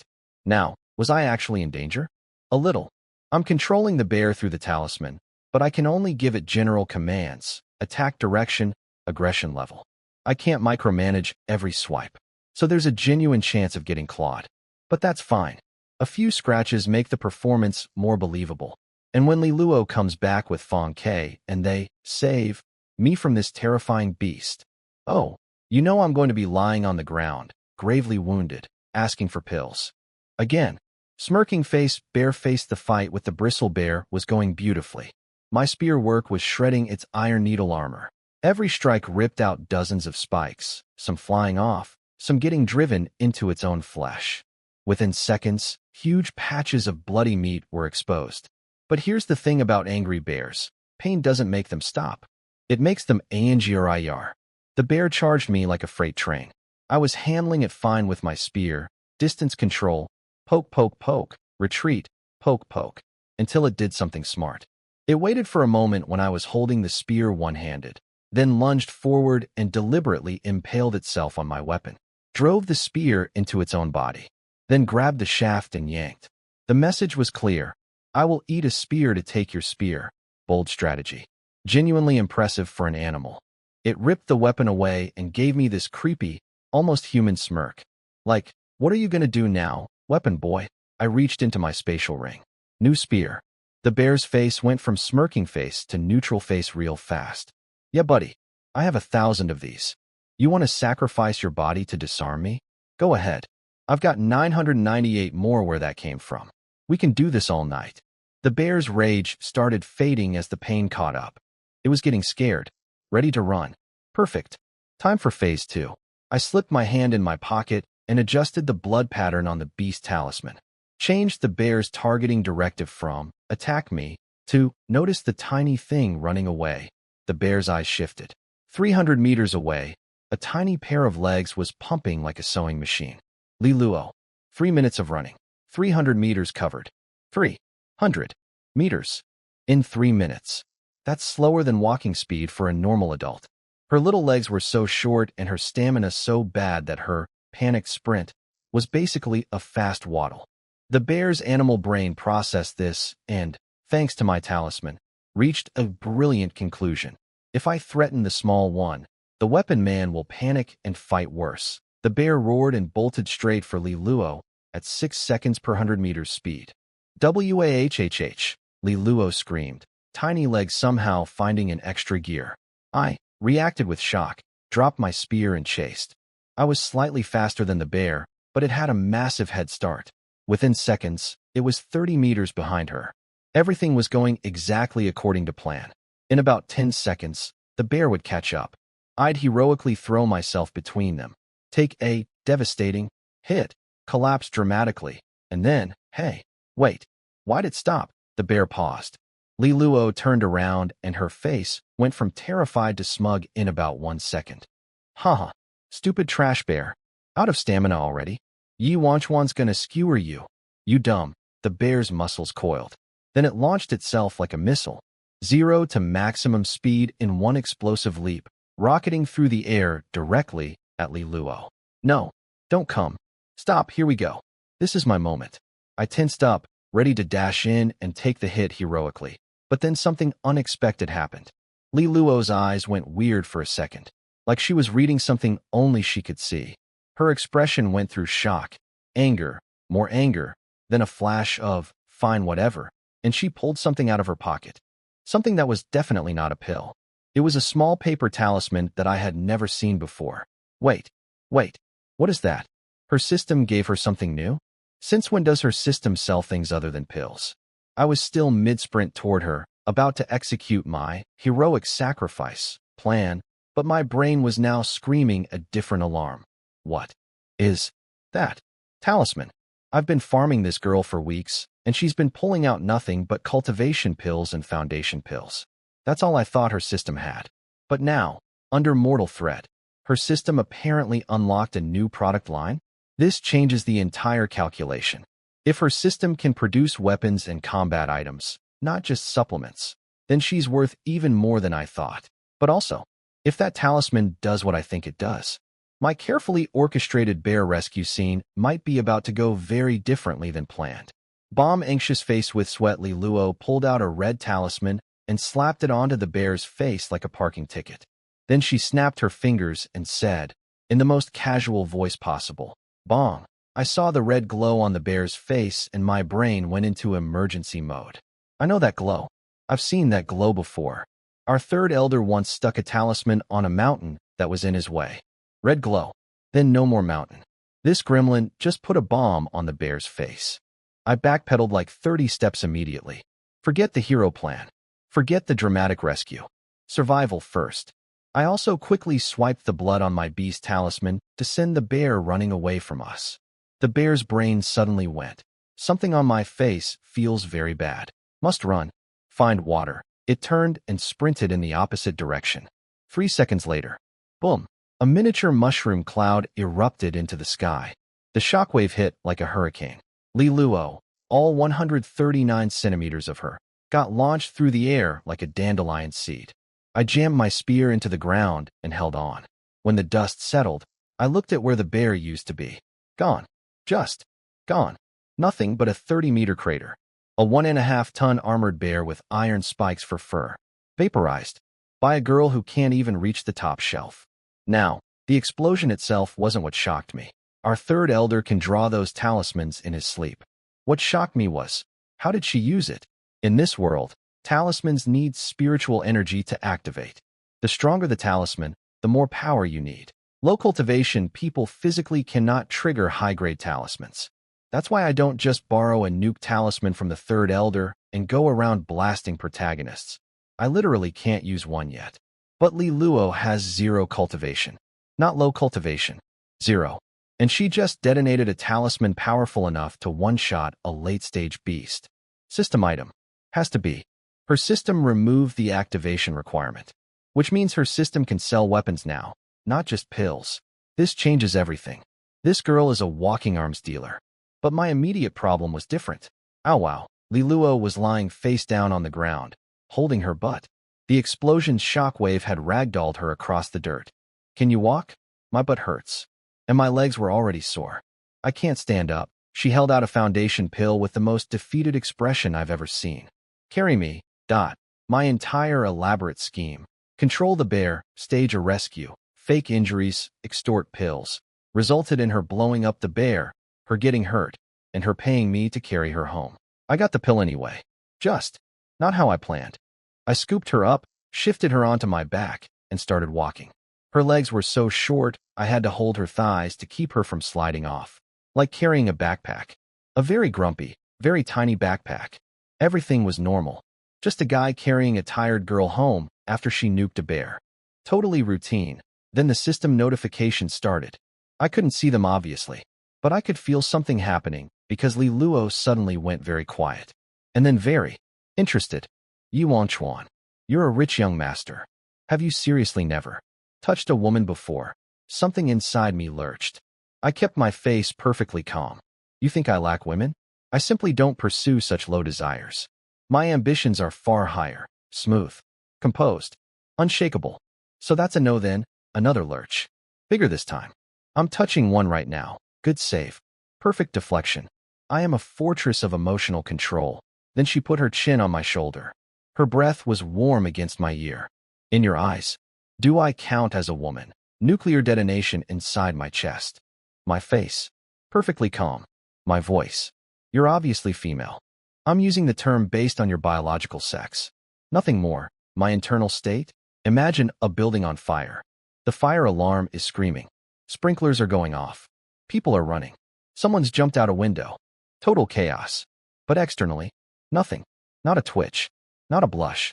Years of rich family discipline holding my poker face together with pure willpower. She figured something out, though. I could feel it. She found a new exploit. Insults gave her moderate returns. Compliments gave her small returns. Ghost scares gave huge one-time returns. But flirting? Flirting was giving her massive returns with zero risk of me retaliating violently. Because you can't punch someone for being seductive. That's not how that works. She discovered the meta. The true in-game build. The optimal farming strategy. And she was lying on my back, running calculations, realizing that my correct usage method wasn't being insulted, wasn't being scared, but being teased. I am a grown man. I have been trained by the most powerful family in the city to resist all temptation. I have no interest in flat-chested gremlin children who bite people and blow up bears. And yet, somehow, walking through a moonlit mountain forest, carrying a girl on my back who just whispered in my ear. My stupid heart decided to provide emotional reactions like a vending machine. She's going to milk this forever. I need to develop immunity. Fast. Before she figures out that if whispering in my ear is worth 200 points, what's a kiss on the cheek worth? Actually, don't answer that. I refuse to find out. Police Garlight face with steam from nose the entire walk home. She didn't stop. Yuan Chuan, your ears are turning red. Wang Chuan, your heartbeat is so fast right now. Hey, am I heavy? I bet I'm the first girl you've ever carried. Every single sentence was designed to make my blood pressure spike. And every time the effects started wearing off, she'd whisper something new. I started running. Full sprint. First level mid-stage cultivation powering my legs as fast as they could go. Not because of danger. Because I needed this girl off my back before she verbally harassed me into a stroke. 10 minutes. I made it back to the palace in 10 minutes. And in those 10 minutes, she racked up 2,000 emotion points. 2,000. I know this because of what happened next. I kicked open her bedroom door, threw her onto the bed, pulled up a chair, and sat down staring at her. What are you doing? She looked nervous. Good. You mocked me 3 times about never touching women. Called me trash fish 5 times. And deliberately rubbed your thigh against me. I want 15 cultivation pills and 5 foundation pills. Compensation. Her nervous expression froze. Then twisted into pure indignation. Not a chance. Why should I pay you? I killed that bear for you. I could have handled it. That was self-defense on your part. Now pay up, Never. Search me if you want. I don't care. She pulled the blanket over her head like a turtle retreating into its shell. I pulled it off. I don't like you anymore.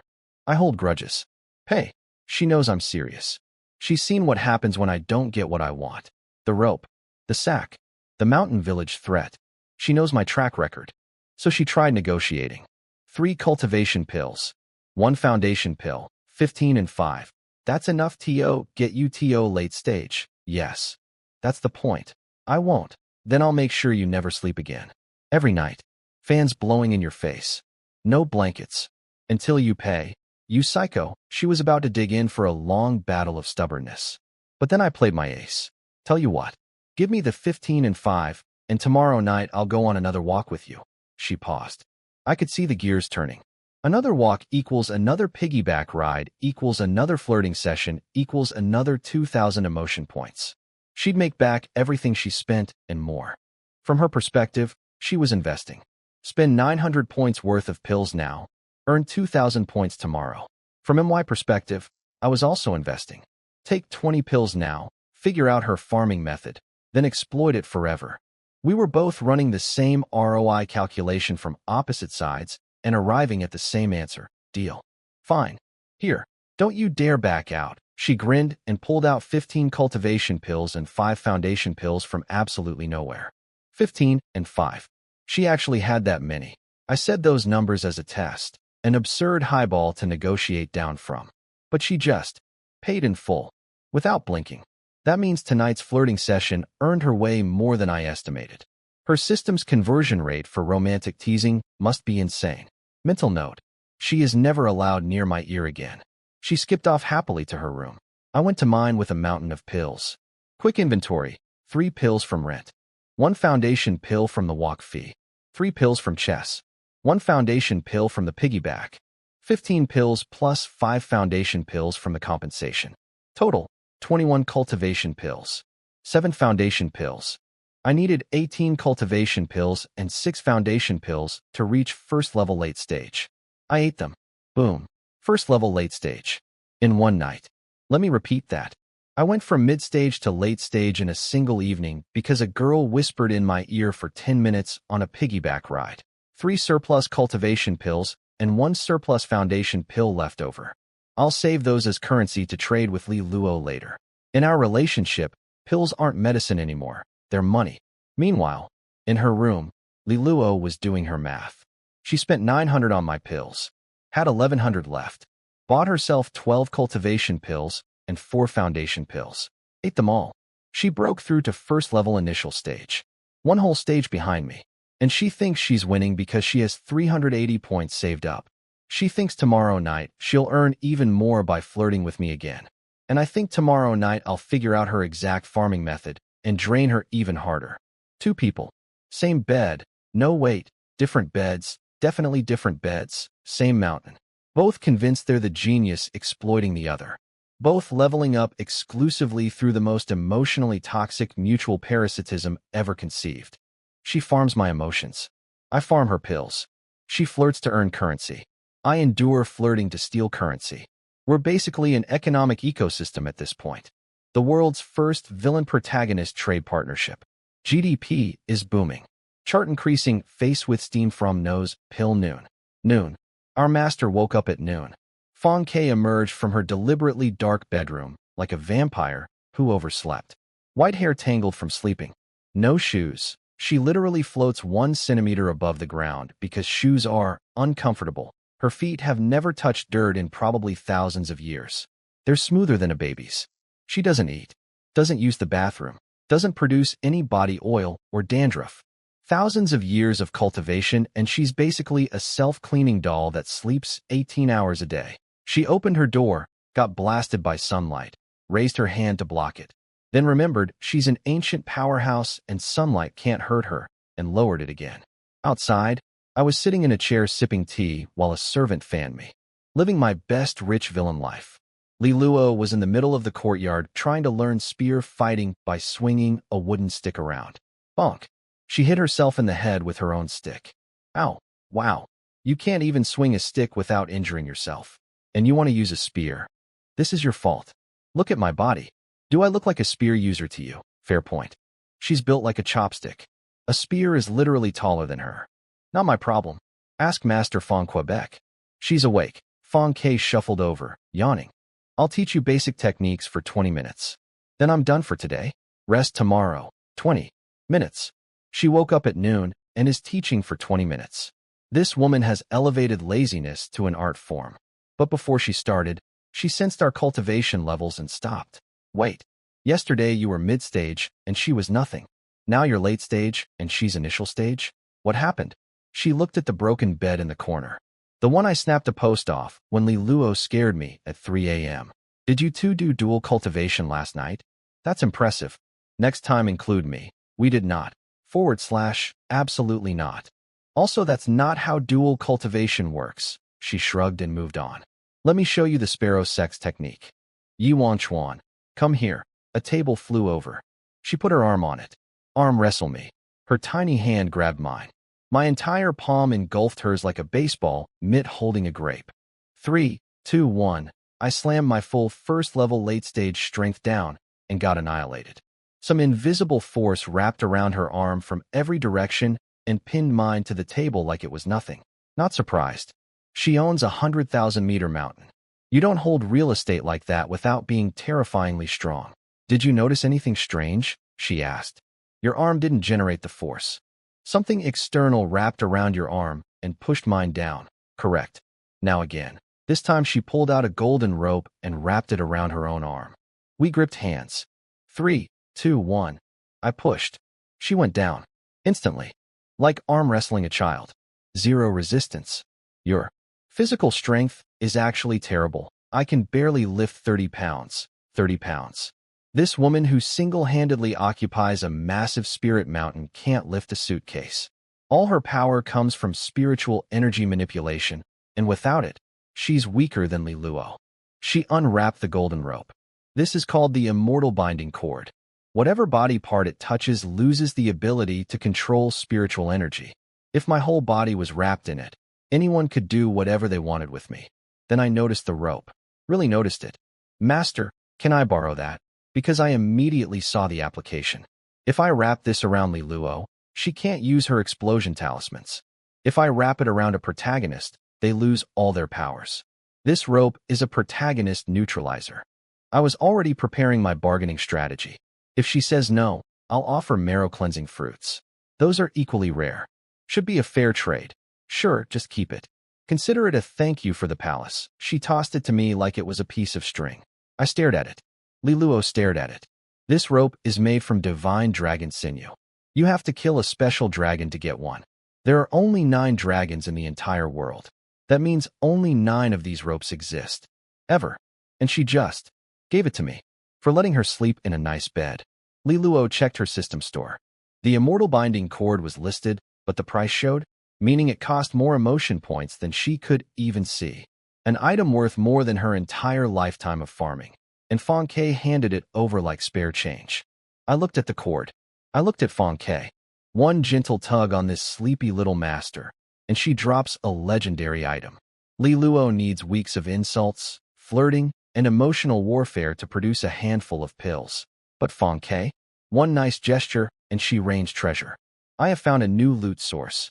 Liluo, the copper mine. Consistent. Reliable. Low yield. Fong Ke, the diamond vein. Lazy. Unpredictable. Massive payoff. 2 sources of income. Diversified portfolio. My villain investment strategy is thriving. Also, I now own a rope that can make any cultivator completely helpless. I wonder if it works on gremlin-sized targets. Thinking face. So the technique I used to beat you at arm wrestling is a self-created ability, Fong Ke explained. I can manipulate objects through the air without touching them. I was too lazy to name it properly, so I just call it Sparrow Technique. She flicked her finger, and a boulder disintegrated into powder. Liluo and I exchanged a look. That's telekinesis. She invented telekinesis and was too lazy to give it a cool name. And honestly, this is incredible. Telekinesis is the ultimate universal skill. For martial artists like me, I can control multiple weapons at once. Imagine fighting someone with a spear in my hands and 5 more spears flying around them from every direction. I could do flying sword techniques. I could literally ride a sword through the sky.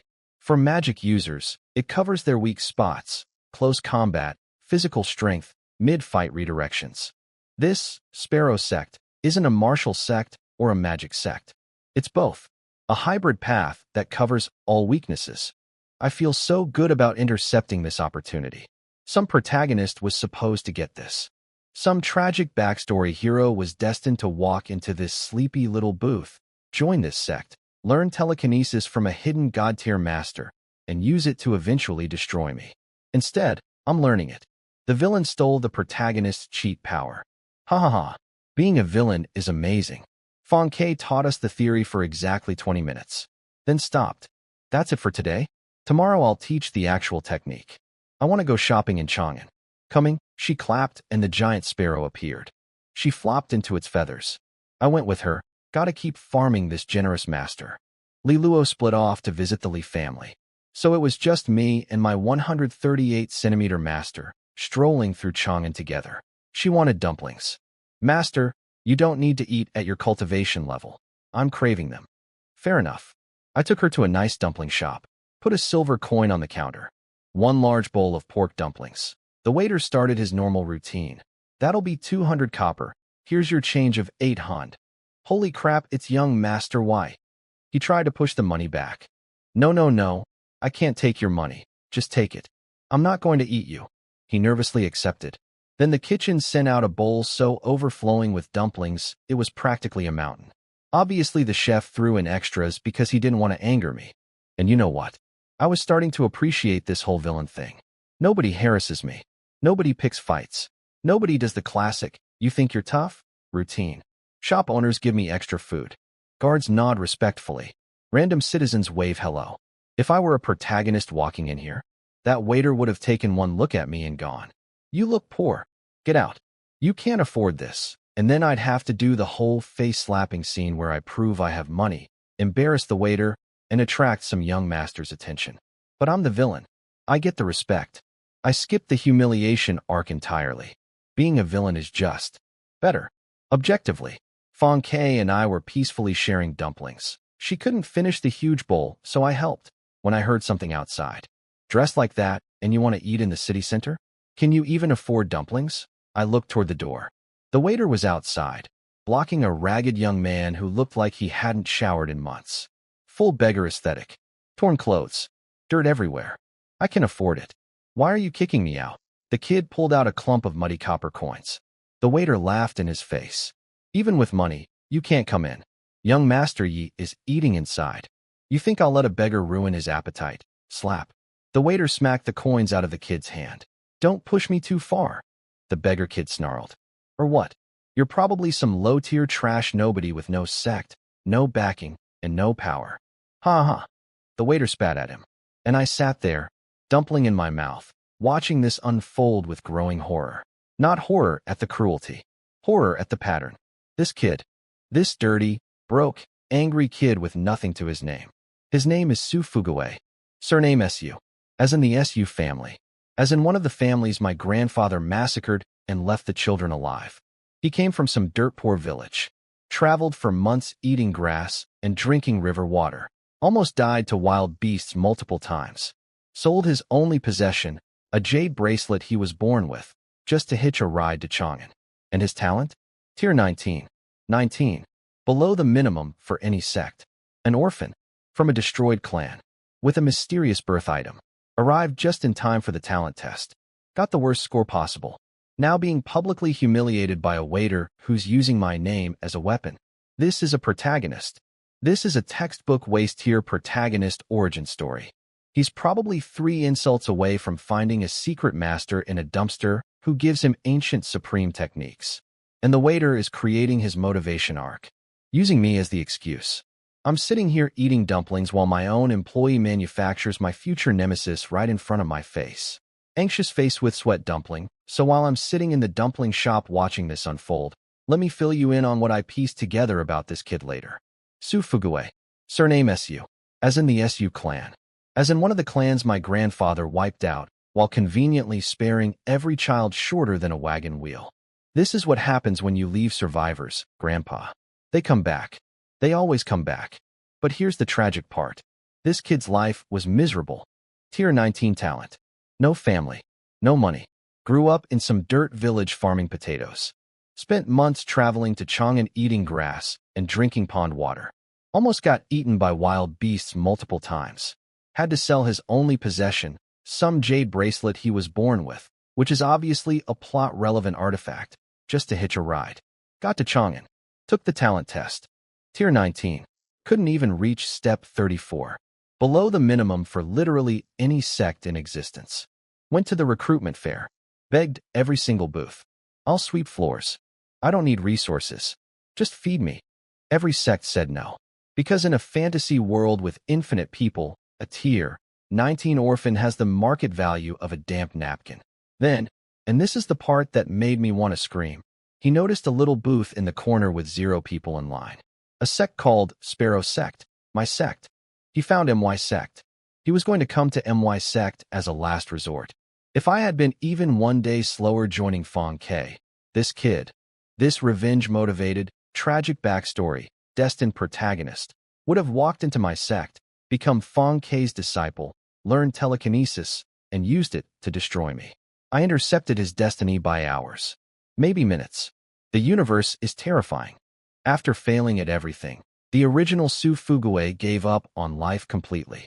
But then, because the universe runs on narrative convenience, some dude from Earth got hit by a truck and his soul transmigrated right into this body at the exact moment it became available. New soul, same body, fresh protagonist energy, maximum anger. And that's who was standing outside the dumpling shop getting roasted by my waiter. Dressed like that, and you want to eat here? Young Master Yi is inside. You think I'll let a beggar ruin his appetite? Slap. The waiter knocked his coins out of his hand. I was sitting there with a dumpling halfway to my mouth thinking, this waiter is manufacturing my future nemesis right now, using my name as the weapon. He is creating a revenge arc in real time. If I were a protagonist, this is where I'd step outside and face-slap the waiter. But I'm the villain.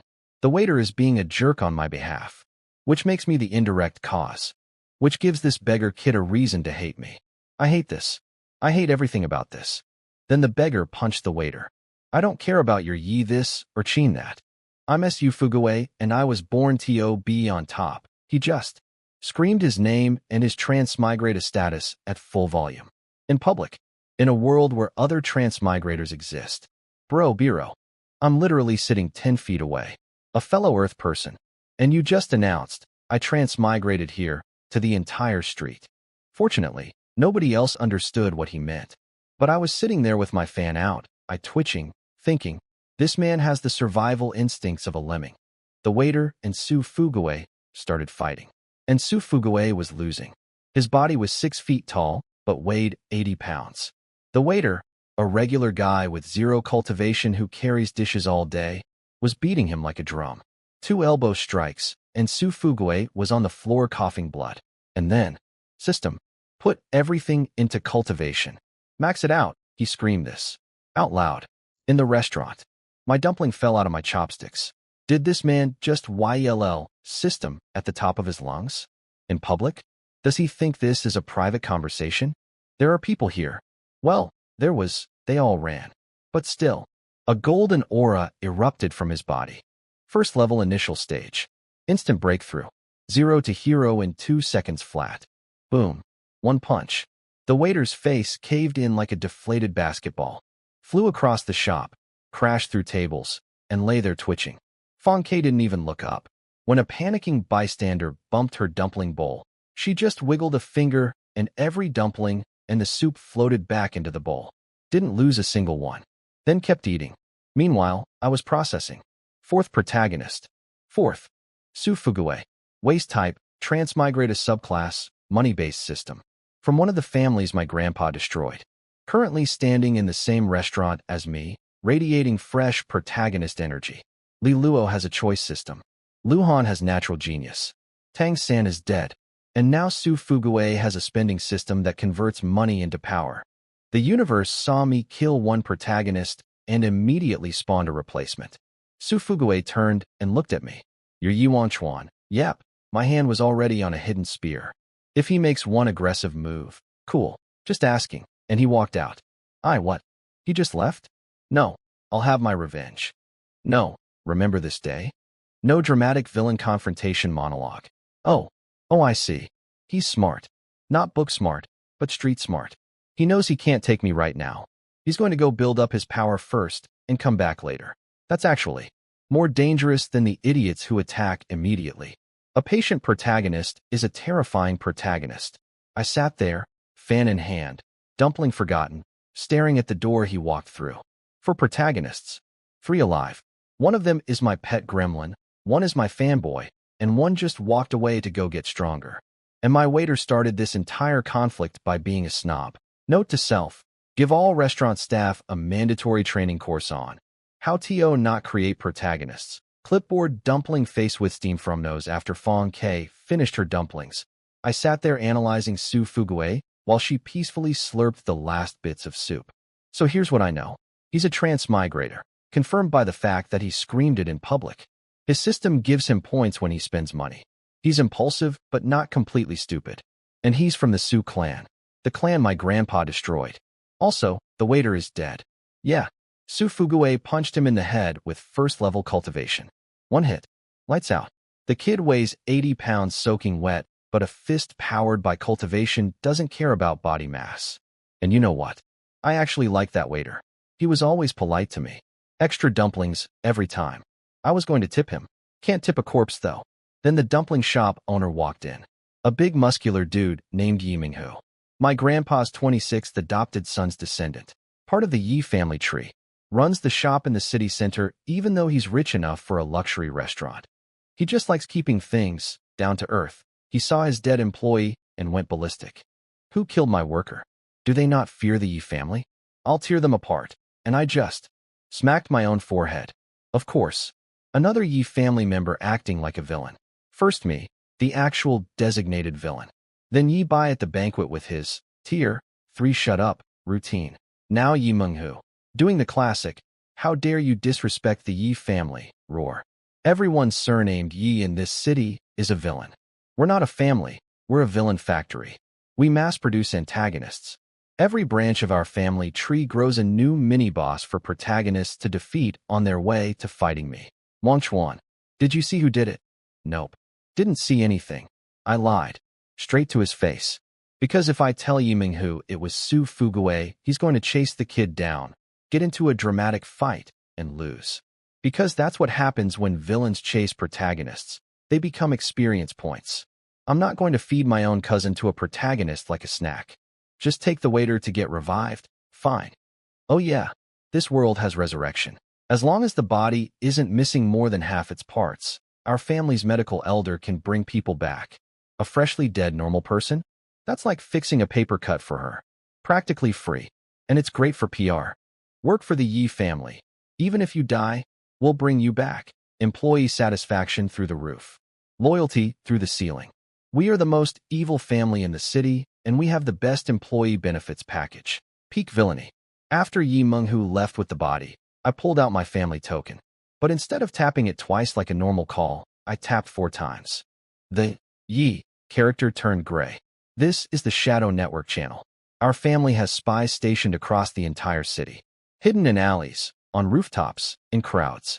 An invisible surveillance web covering every street of Chang'an. No cameras? No problem. We have people. The beggar who caused trouble at the dumpling shop. Where is he now, young master? He's heading to the commercial street. Walking toward a clothing store. Appears to be shopping for new clothes. Of course he is. First thing every protagonist does after getting a money cheat system. Shopping montage. I hung up. Fong Kei had finished her last dumpling. Master, your robe is looking a bit plain. Want to visit a clothing store? Sure. She wasn't fooled for a second. I'd made the spy call on speakerphone right in front of her. Didn't even try to hide it. But she didn't care. Free shopping trip? She's in. So we headed to the commercial district. And through my spy network, I already knew exactly where Su Fugue was going. Meanwhile, this genius protagonist was walking down the street talking to his system out loud. 8,000 gold per day? That's like 100 million in Earth money. And spending 100 gold gives me a PowerPoint? I can get stronger by shopping. He was basically narrating his cheat abilities to the entire street, broadcasting his system mechanics to anyone within earshot. In a world full of transmigrators and reincarnators who would immediately understand what he's saying. Bro, I am literally walking behind you right now. I understood every word of that. You just told me your entire power system. For free. His system gives him 1,000 gold per day. 100 gold spent equals 1 power-up point. He got 30 starter points and dumped them all into cultivation for an instant breakthrough. This means he needs to spend money to get stronger, which means he needs to buy things, which means he needs shops, which means every shopkeeper who insults him and refuses to sell to him is actually delaying his power growth. And every shopkeeper who serves him normally is accelerating his power growth. So what's the optimal villain move? Let him shop in peace. Or block every store in the city. Decisions. We arrived at the clothing store just as Su Fugue reached the entrance. The shop owner, a tall woman with heavy makeup, spotted his beggar outfit and immediately started screaming. Hey, no beggars allowed. These clothes cost more than your life. If you get them dirty, you can't pay for it. And I just sighed. Another NPC creating protagonist motivation. Another shopkeeper handing him a revenge arc on a silver platter. This is the fundamental problem with being a villain in a world that runs on face-slapping karma. Every rude shopkeeper, every arrogant waiter, every snobbish guard, they're all feeding the protagonists, creating the humiliation that drives them to get stronger and come destroy me. My family's biggest enemy isn't the protagonists. It's customer service.